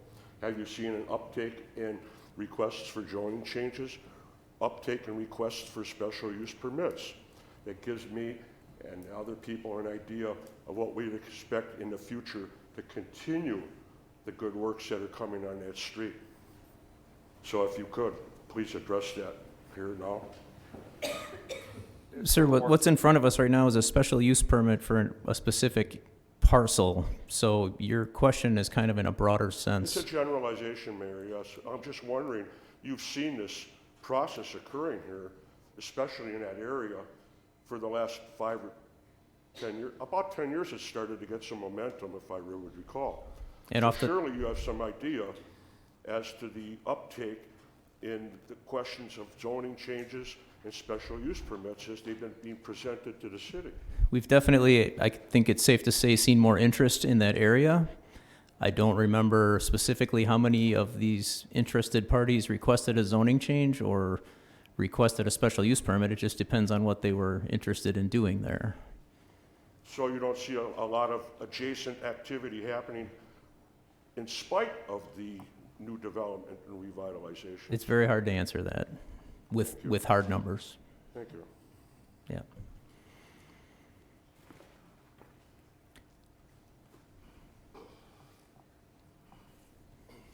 Hello, my name's Ashley Altmeyer. I live at 1644 South 69th Street. I disagree with the statements made about there being several hundred trucks a day coming down 68th Street when the factory was in operation. I bought my house there 8 years ago, and when the factory was in operation, there was semi-truck traffic, but I never saw more than probably even 30 trucks a day living there. We currently already have a lot of traffic at that intersection. If you have been to that lot, the fence is down on the corner of that lot from a fatal accident that happened recently because we already have an excess of traffic on that intersection. We're now talking about adding 400 vehicles a day between employee vehicles, patients being driven by friends and family members, police cruisers, ambulances. The street can't handle that increase of traffic, and you guys say that historically there's been more traffic. Not historically for as long as I've lived there. And this factory has been out of operation for several years now. The traffic flow that the community who lives there now is used to, we're not prepared for that dramatic of an increase in traffic to our neighborhood. There's already excessive traffic there. You guys are talking about how this is going to bring in tax dollars to the city, and although that's going to be a great benefit, financially to the city, at what expense? I personally petitioned door to door through the neighborhood.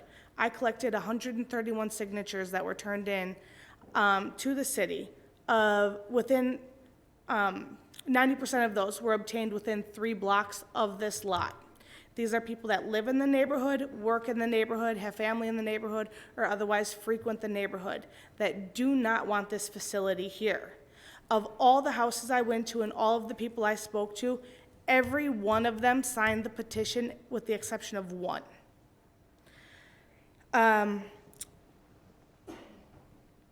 Now, they're saying that there's not going to be an emergency room, and that's fantastic, but legally they are not allowed to deny medical care to somebody who comes in. So that doesn't deflect people from walking through the doors in their own mental health crises. As a hospital, you are required to provide care. This company in particular, I've spent a lot of time researching and doing homework on, and they have an extensive escape history and 3 convictions of negligence. They have had patients improperly discharged, resulting in their death. So saying that people can't just walk out the door is great in theory, but historically it's happened with this company repeatedly. I have in front of me 15 different cases just on one piece of paper. State found willful and gross negligence when 6 residents fled an understaffed unit. Man who escaped from psychiatric institute ran out of the door of a restricted wing. Patient escapes through the front door. Escaped patient found along the road. And it goes on and on. These are all escapes from UHS facilities. Give me 1 second. Representatives have been routinely dishonest at these meetings that we've had. They have continually, from the beginning at the church meeting, I went around the room and I asked multiple representatives the same questions and got completely different answers from all of them, some of which directly contradicted the others' answers. In the beginning, they said that they were going to have a Sally port. At the last meeting, they said they were going to have 2 Sally ports. They say that they're not going to have any, that the patients aren't coming in via police cruiser. Why do we need multiple Sally ports if we don't have people coming in via police cruiser? Surely you don't have that many ambulances coming in for scheduled patient care since they don't take emergency care. They have had special use permit type situations in the past that they have been found to disregard. At one juvenile facility, they were discovered having been treating adults in a juvenile facility against their permit for a decade. They are currently at the center of a fraud investigation by the FBI and the Department of Justice, and they are being sued by their shareholders as well. At the last meeting, one of the representatives fabricated a story out of thin air stating that there was one disgruntled employee who bought 1 share of stock and was suing them, as if any lawyer in the country would be willing to take a case based off of one disgruntled employee's 1 share of stock against one of the largest mental health care facilitators in the country, if not the world.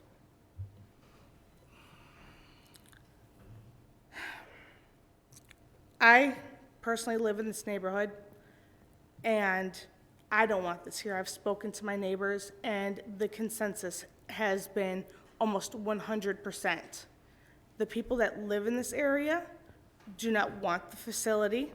We do not trust the company, and there are more appropriate locations available in the city if the city does find that they are absolutely wanting to put this facility in. There are more appropriate locations that are on highways, not 1-lane residential streets, with closer access to the freeway and larger lots. When this company moved in, they stated they were looking for an 8-acre parcel of land. This parcel of land is not 8 acres. There are 8-acre lots available in the city. So that's really all I have. So thank you. Thank you.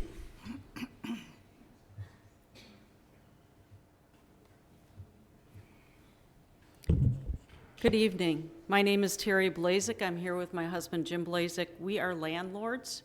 Our address is 1741 and 1743 South 68th Street. So we are basically across the street from the entrance. We've owned that property for about 15 years. We do rent it to people. I am sad at the loss of the company that was across the street and the jobs. But I have to say it was also very dirty, very loud, very noisy. As a landlord, I was glad sometimes that I was showing the apartment on Sunday when the business wasn't open.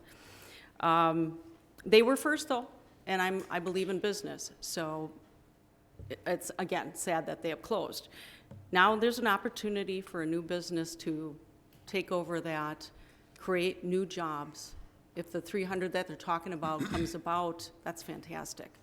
I think a rejuvenation of the area is much needed.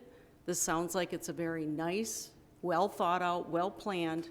We thank you for all the information. Mary Claire contacted us directly and told us about what was going on. Otherwise, I don't live at 1741, so I didn't find out what was going on until she contacted us. I think it's good to have the new jobs, and in the future, for myself personally, we'll have a larger potential of renters to choose from than we have in the past. It's nice to have people that might want to live near where they work. It's very hard to find people in West Allis. They'll move to Wauwatosa, but we struggle with our rental property in West Allis to get people to come and want to live here. It's easier to be across on the other side of 94 to get potential renters. So I'd like to see that change, and I think this business would change that quite a bit and make it more welcoming to the area. I see this as a growth industry, their business, unfortunately, for the future. I mean, who wants to see more need for people that are in need of help in that way? I'm a volunteer in the Waukesha County area, and I'm constantly referring people in need to their type of facility, and it's more and more all the time. So this business is a growth business, like I said, unfortunately. I feel that this plan is well thought out. We like the idea of the entrances being somewhat spread out on 68th Street because we do have that bus line that comes right in front of our house also with the stop right there. So I think that where they've planned the egress and the ingress outlets would work very well with that street.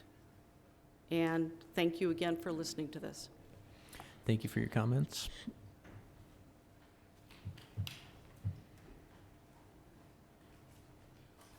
My name is Ruth Kressel, and I live at 1368 South 56th Street, which is down on Greenfield. I too have been a landlord there for 30 years, and this is excellent use for that area, especially with what's going on with around the farmers market. They're doing all that updating, and they're going to be putting in landscaping too.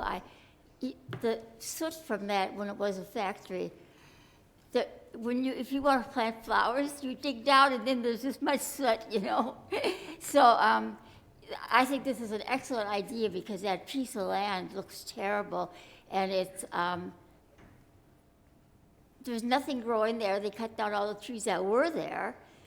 So I just thought it was a great idea anyway. So, and I agree with her about getting better tenants and people who maybe want to walk to work. The whole area, it really will be good. Thank you. Thank you.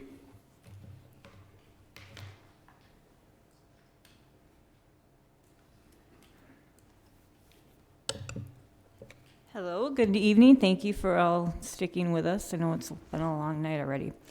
My name is Tiffany Stark.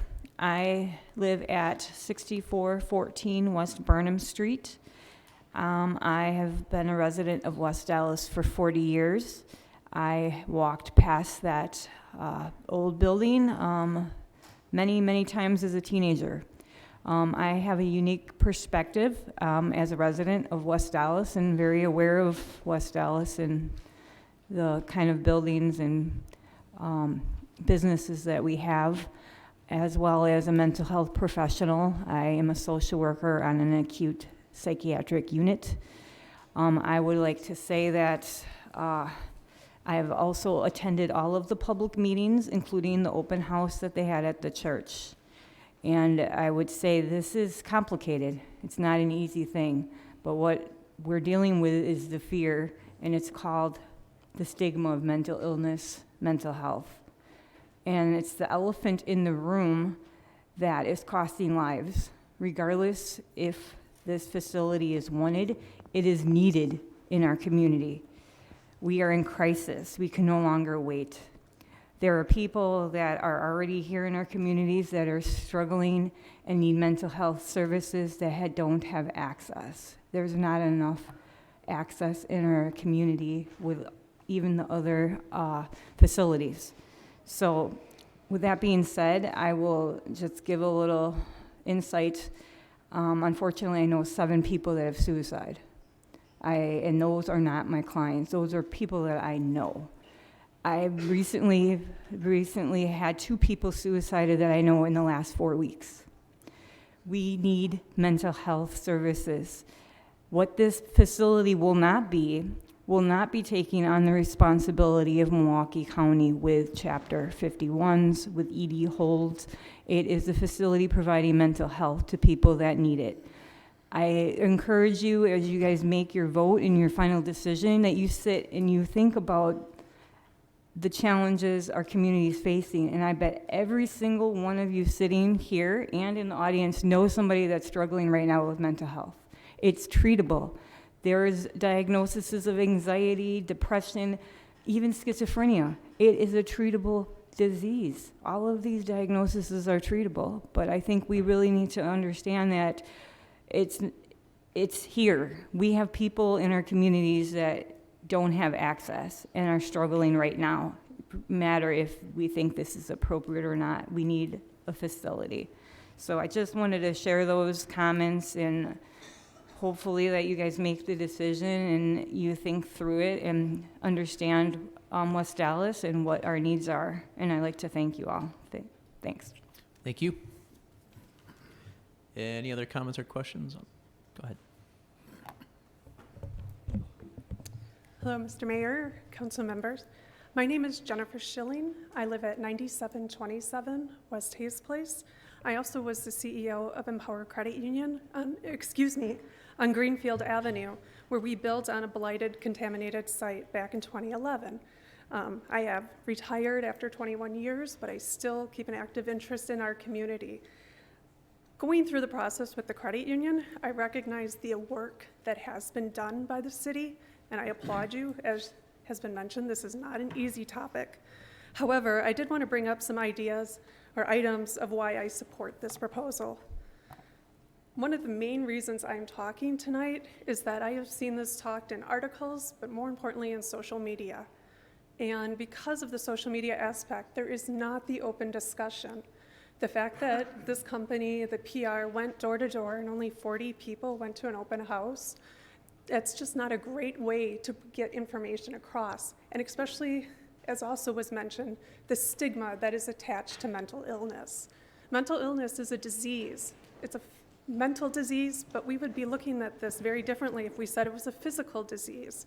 So I do want to bring that up, that we do look at this differently, and I think that does give some preconceived notions that are not accurate. The one thing that was mentioned today, and I think it bears repeating, is that this will not have the crisis psychiatric department. I think that's a big issue.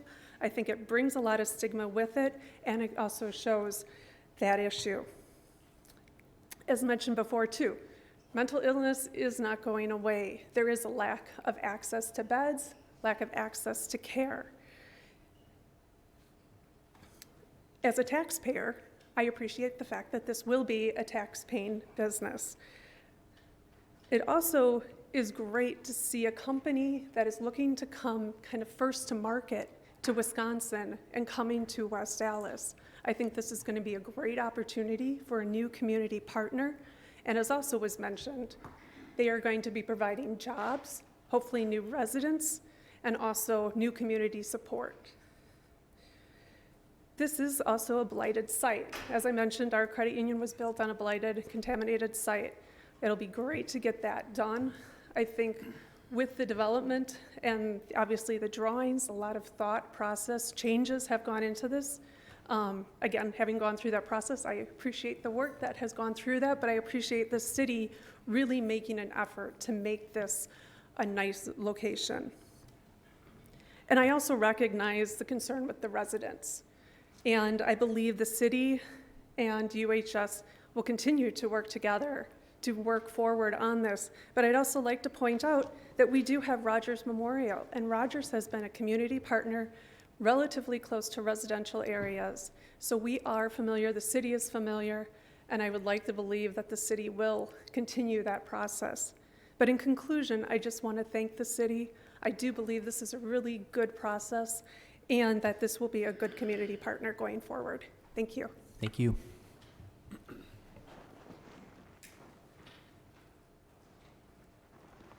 Hello, council members and mayor. I'm here to discuss, Pam Lusty, 1724 South 69th Street. The proposed UHS site is my backyard. At one point, there were flyers distributed. I saw a posting of one. I actually called Mary Claire Lanzer, and I actually did have to pull out of her that she was hired by UHS. So yes, she did provide that information, but was not upfront on the phone call with that. So my purpose here is to express my concerns for this proposed site. Obviously, there are substantial feelings regarding this.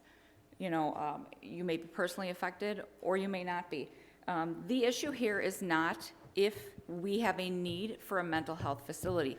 The issue here is going to be where we think it should go, in a residential area where the vice president, the regional vice president, Bob Denny, gave no guarantee of safety at the open house.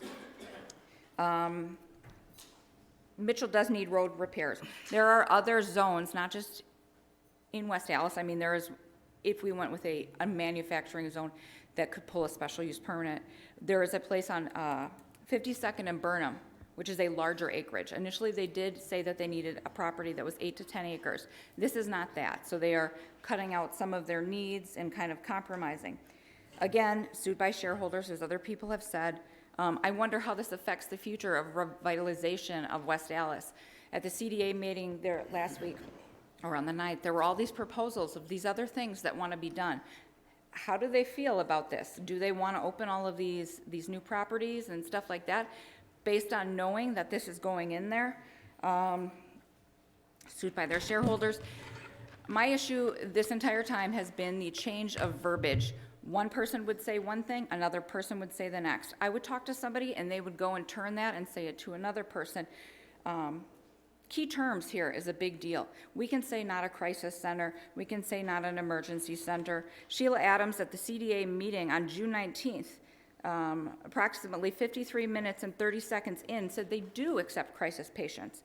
I can call your shirt blue and your shirt blue and your shirt blue and your shirt blue, yours and yours, but I can call them all a different thing besides blue. There's all these different verbiage uses you can use. So there's very unclear things, you know. That's a cat, but maybe that's a Maine Coon, maybe not specific. So we can go anywhere with that. There's not been a lot of honesty about addiction treatment, the release procedures. Yes, initially they said everybody would be transported via an ambulance in and out. Now that had changed after that to it could be a family member picking them up or dropping them off. I don't know about you guys, but many times I had somebody, you know, say, oh yeah, well, this is where I was going to be. You know, somebody can give false information. They can't verify that. Because this is in a residential area, there are concerns that if there is an issue with an escape or a failure in security, that there are sex offenders being admitted to that hospital. Now, generally, when there's a sex offender, we should be getting a notice. Are they going to be screening every patient that comes in and notifying the residents saying, hey, we just put a sex offender in our facility? Our regional vice president can't guarantee your safety, but we're not going to let you know about this person either. There's not a lot of honesty. Again, they are being sued by their shareholders. That is true. That makes me question it. I mean, if somebody, I don't know, that's like my kid suing me and saying, hey, you're not doing a good job, Mom. That gives me pause. That makes me wonder about it. You know, there's just pages of different things that were said by different people here. I asked specifically several times for crime rates before and after a UHS facility was put in place. No, there's no increase in crime. Where are your metrics that say that? Obviously, if there are more vehicles there and there's going to be an increase in crime. Originally, there was no outpatient care. Now we're being told there is outpatient care. Well, now it is outpatient care, but it's going to be intensive. So there's all these different things. You're bringing a whole potential lump of people to the community that maybe aren't wanted in this residential area. There are other places for this to go. Again, there is not a question of the need for mental health treatment. It is a question of this company, who does have a lot of issues, as does every company, but this one has quite a few more than others, in my residential area. This is my home. This is where I live. This is where my child lives. And his safety is not guaranteed, and that's an issue. Thank you guys for your time. Thank you.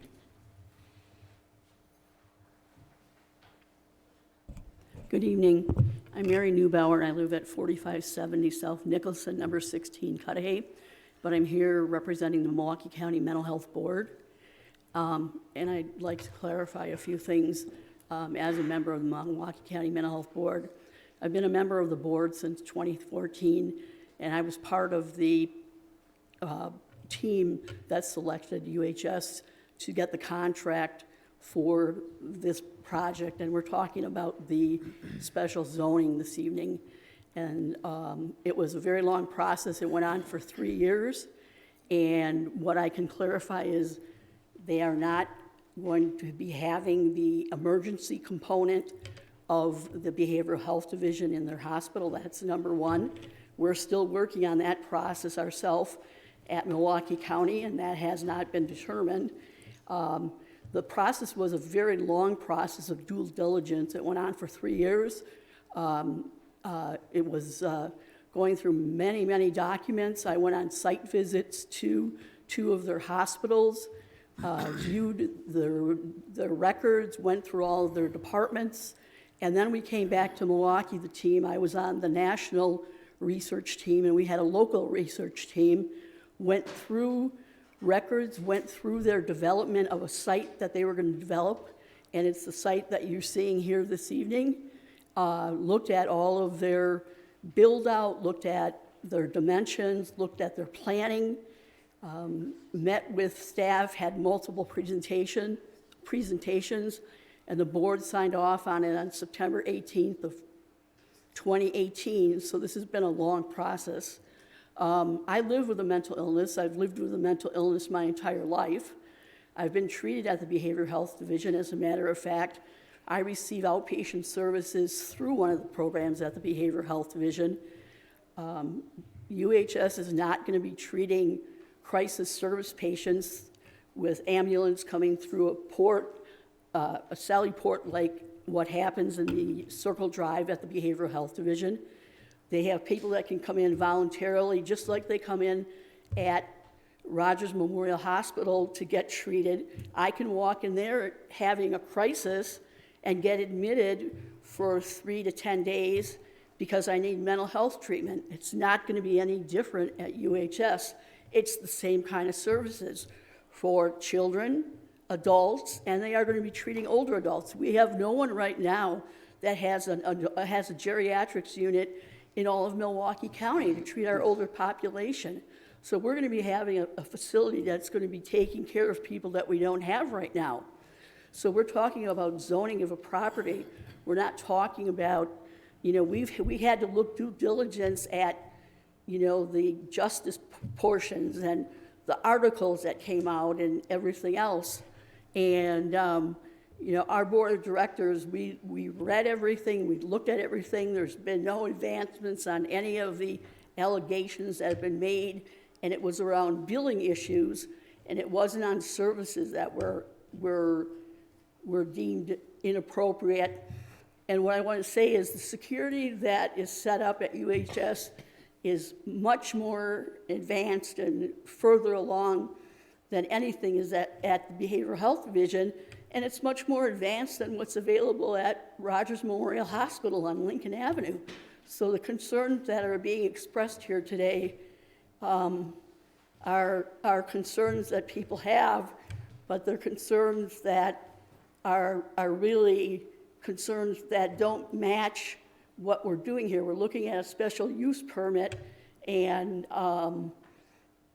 the building is structurally secure, the process is secure, and there isn't going to be an emergency psychiatric unit in the hospital. And I think if we can clarify that, it alleviates some of the tension that people have concerns about. And if anybody has any questions, I'm more than willing to answer them relative to the due diligence process and the process of, going out of state to their facilities, meeting with staff at all levels, from the top of the company down, having gone through their units and looking at patient care. I would not approve a facility that I would not go to myself for treatment. Okay? Thanks for your comments. You're welcome.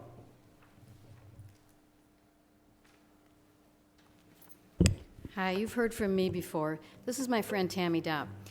It's a little scary standing in front of all of you and speaking. And so I'm helping Tammy read her letter. Yes. Hello, members of the Common Council. My name is Tammy Dopp. My bar is located across the street from the proposed hospital at 1753 South 68th Street. I work very hard every day. I am proud of my business, and I talk with my customers all day long.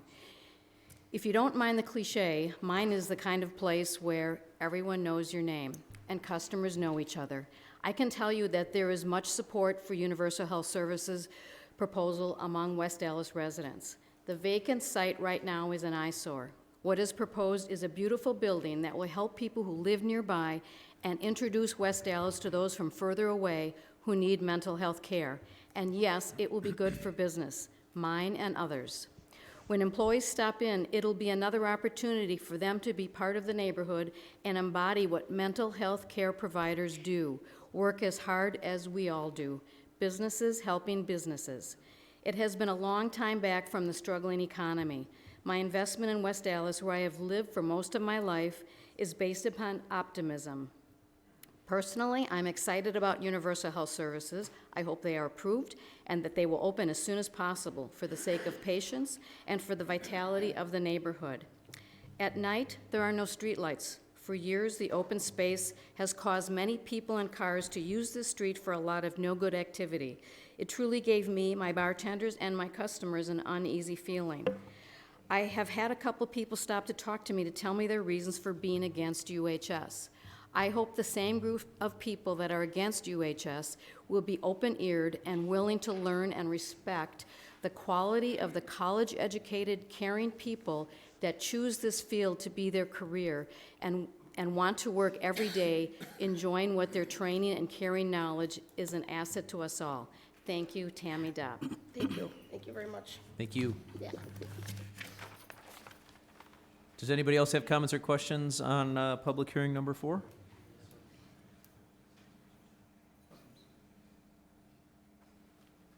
Yeah, I'm not too good at public speaking either, so this thing's a little short.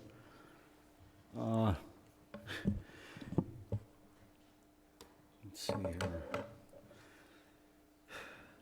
I'm not against, so many people here have been talking about this mental health. Joe, sorry, I know you, but can you give us your name and address, please? Oh, I'm sorry. That's okay. I'm sorry, I'm just a little nervous here. It's all good. I've been in the hospital lately, so I'm a little on the weak side. But Joseph Stowicki, 1446 South 71st. I've lived in West Allis for 64 and a half years. I go back to the days when there was wooden curbs in the neighborhood that I grew up in, pebble gravel over tar. And I also go back to the days when there was a lot of industry in this city. And I heard all this stuff about the mental hospital, which, I agree that there's serious need for it. If you lived in my neighborhood, you'd really think there's serious need for it. Where I live, there's people wandering around the streets in the middle of the night. You can't tell if they're drunk or if they're mentally ill or whatever. You got people living in the library. You got people, sleeping in doorways on Greenfield Avenue and all this kind of stuff that I see. And I'm just feeling that this whole Milwaukee County is in desperate need of mental health treatment facilities. And I've been to visit a couple of people at Rogers, and I like the way they ran that hospital and stuff. But seeing that this is, what I feel that people are missing here tonight is this isn't about whether we should have mental health facilities or not. It's whether there should be a zoning change to accommodate this company to put it where it is. If you look at those aerial views, there's rail service right there. And it was said tonight that the roads there are heavy-duty roads and all that. I'd rather see that land used for another company like a Glen Reeder, where people actually come and work and get paid good wages and leave with a paycheck and spend them in the neighborhood businesses. I've seen over the years, I've been coming to some of these common council meetings when decisions like this have been discussed. One of the first ones I was at was they were actually talking about ripping down the Green Market to put a new police department there. I don't know how many of you people remember that, but I was here that night and I heard all of it. And the older people this is a fairly long time ago, so, I just sat and listened like a little mouse in the corner. But, a lot of people said that, putting a police department all the way out by the county line would increase the crime on the east end of the city. It did. It's not the only factor, but it's one of them. And there's been other missteps that we've had. Tearing down Warren Field, the stadium that Central played all their games at. Last year I'm outside doing yard work on a Friday night. Teenage girls, 4 or 5 of them, just screaming at the top of their lungs. Every other word is MF. And the discussion topics were, if I was to repeat it, your people's ears would be melting. And I'm thinking, geez, here it is, 8 o'clock on a Friday night. Years ago, the whole neighborhood would be buzzing because Central would be playing Hail on their home, stadium. That's gone, you know, and the Allis Chalmers Clubhouse is gone. You know, we just lost an iconic building on 71st and National, the old Klimpel Seelig Ford building. I have a postcard at home that's a 25-year anniversary for that business, and it has 1951 Fords in the showroom. So that means that building was built in 1926. You go to Oklahoma City and you look at what they've done with their automobile row there, how it's all those buildings have been repurposed. You know, we've torn down so many things in this city, and what are we getting? Shopping malls, strip malls, apartment buildings that don't get occupied. That Pick and Save shopping center, you know, they paraded the big, that was supposed to be the big deal that was supposed to fix up the east end of the city. What did it do? You got nothing but a mess there, and panhandlers and other things going on in it. They're not a good neighbor to my neighborhood. Mr. Stawicki, can I get you back to the public hearing item of the behavioral health hospital? Yeah, okay. Thanks. Well, let me just take a look at this once again. Well, the main thing I wanted to say is I don't think that that's a good location for it. That you know, we'd be wasting that rail access, and you know, and then what winds up happening, you know, these apartments, it's like what's happened in the Third Ward. You know, you have industry there, and then people are moving in, and then they start complaining about, oh, I don't like the noise, I don't like the trucks. You know, next thing you know, they're going to be wanting to run unit drop forge out of town. You know, they ran press steel tank out of town. That was people working there. You know, we got a racetrack that's sitting there fallow. That $20 million is still owed on a grandstand that isn't getting used. I think the city should take a long, hard look at what this strategic plan is. I've read it, and there's certain things I agree with, certain things I don't. You know, you're building more and more apartments and housing, and you know, the police can't keep up with the crime and the calls that they get now. You know, I could give an example, but I don't want to waste the time. But there's something happened in my neighborhood. There was a crime being committed. I called twice, and they couldn't make it because they had so much other stuff to do. And you know, from the people that I talk to, everybody that I know is pretty much against this. And it's not that, you know, some people brought up locations like the Cub Foods property on just west of Highway 100 on Greenfield. So, you know, I think the project like this is a big waste of industrial land. Sounds good. So. Thanks for your comments, Joe. I also have a book here that I would highly recommend. It's called The Magnificent Machines of Milwaukee and the Engineers Who Created Them. And it's got a whole chapter in here on West Allis and West Milwaukee factories and businesses that we used to have. Allis Chalmers and all the stuff they did for the Manhattan Project, Sterling Trucks, Kearney and Trecker. I'll tell you what, you know, I started working at Nielsen Wheel, drafting and working in a shop. I was 15 years old, and I applied there, and nobody asked me for my age. And I was driving forklifts, loading trucks and stuff, didn't even have a driver's license. And I worked at Arco Wheel, Fulton Manufacturing that made the outside sun visors that were on the old cars. Worked at Morgan Design. And those are all West Allis companies that are gone. Mr. Vitale said, well, you know, that you know, Briggs is gone from 68th and Mitchell, but that doesn't mean that industry couldn't come back. You drive west of here into Waukesha County, and you see all the companies that are building out there. You see drive down to the Illinois state line. You see all the development there of all kinds of companies and factories. You know, if this is the best that this city can do as far as, you know, bringing jobs to this city, I feel that everybody that's working in development here has dropped the ball. When I see a company like Glenn Reeder and people going and working there in a nice, clean, brand new facility, that's what I want to see in this city. And I don't only want to see it in that 68th and Mitchell area, but I want to see it west of Highway 100 too, between Greenfield Avenue and between Highway 100 and 116th, south of Greenfield Avenue also. This was, the signs on this city, when you drove in on 76th Street, on both city limits, used to say West Allis, City of Homes and Industries. Now people joke, they say it's a city of shopping carts and rats. That's not a good way for this. Joe. I'm going to ask you to wrap things up so we can get to the other people that want to speak. Well, I thought I was the last one. I always wait till last. I'm thinking there might be someone.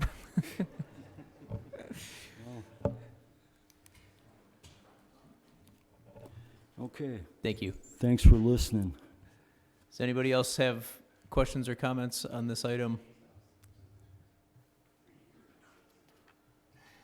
Now that I kicked Joe off, nobody's going to have anything to say. All right.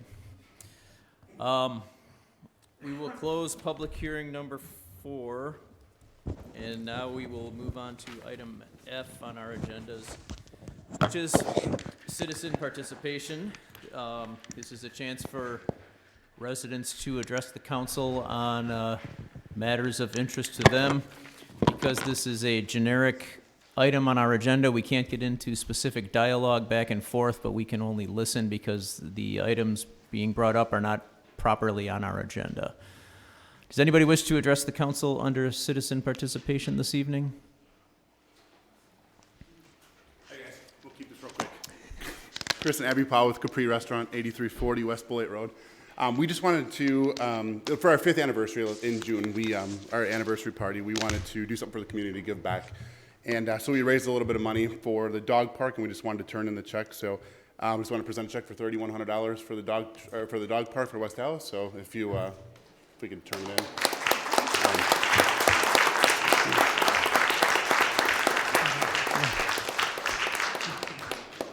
You know, Chris and Abby, you guys could have told me that at 7 o'clock, and I would have had you out of here by now. Good luck, guys. Have a good Thanks very much.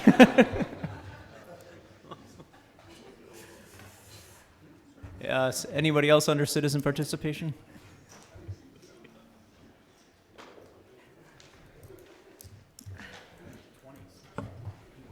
Elle Knapp, 1912 South 69th Street. Thanks for your patience. On your statement, when I was trying to say earlier about all these businesses, mainly taverns and other ones, you're giving these special permits to have tables, chairs, and everything on the sidewalk in front of their places. They have signs on the sidewalk that say, we're open for business, we have food, we have this, and you don't care about it, that they walk out with drinks, sit on the tables, and got their feet on the sidewalks, and you can't walk through there, or a handicapped person can't get through there on a cart, and you say that's good for business, though.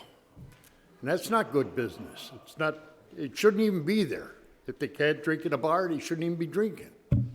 They should not be outside on the sidewalks drinking. I can't do it at home, why can they do it at a bar? So, and that's happening at all places around here lately. You authorize them to put sidewalks and block off 2 parking spots on Greenfield Avenue, 2 parking spots on Greenfield Avenue, and there's no parking now. But they can sit out there, 2 or 4 people at a time. And for 100 years, they didn't have to go outside. All of a sudden, they got to go outside. So that's all I got to say. All right. Should be taken care of. Thanks for your comments. Anybody else wish to address the council under citizen participation this evening? All right, we will close citizen participation, and we will move to item G. During our recess this evening, our standing committees will be meeting, and those room numbers are listed on page 2 of your agendas. Item H is the mayor's report. I just want to give a very brief public thanks to everybody who helped put on the 100th anniversary festivities for the farmers market last Saturday. It was packed and it went very smoothly. The vendors were running out of food. If anything went wrong, we had too many good things going on. But I just want to thank all of the city staff from Public Works and Engineering and Communications and Council and everybody for making that a great event celebrating 100 years of our market. Does anyone have any alderperson's reports this evening? Mayor Devine, Alderman Weigel. real quickly also, Thursday evening this week, we're having a dog park update, and I want to thank Chris again at Capri for the generous donation. Our dog park is currently on schedule.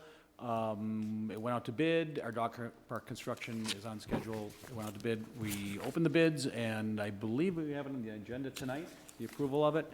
So it's going to be south of the police station, east of Hale High School, for people who don't know.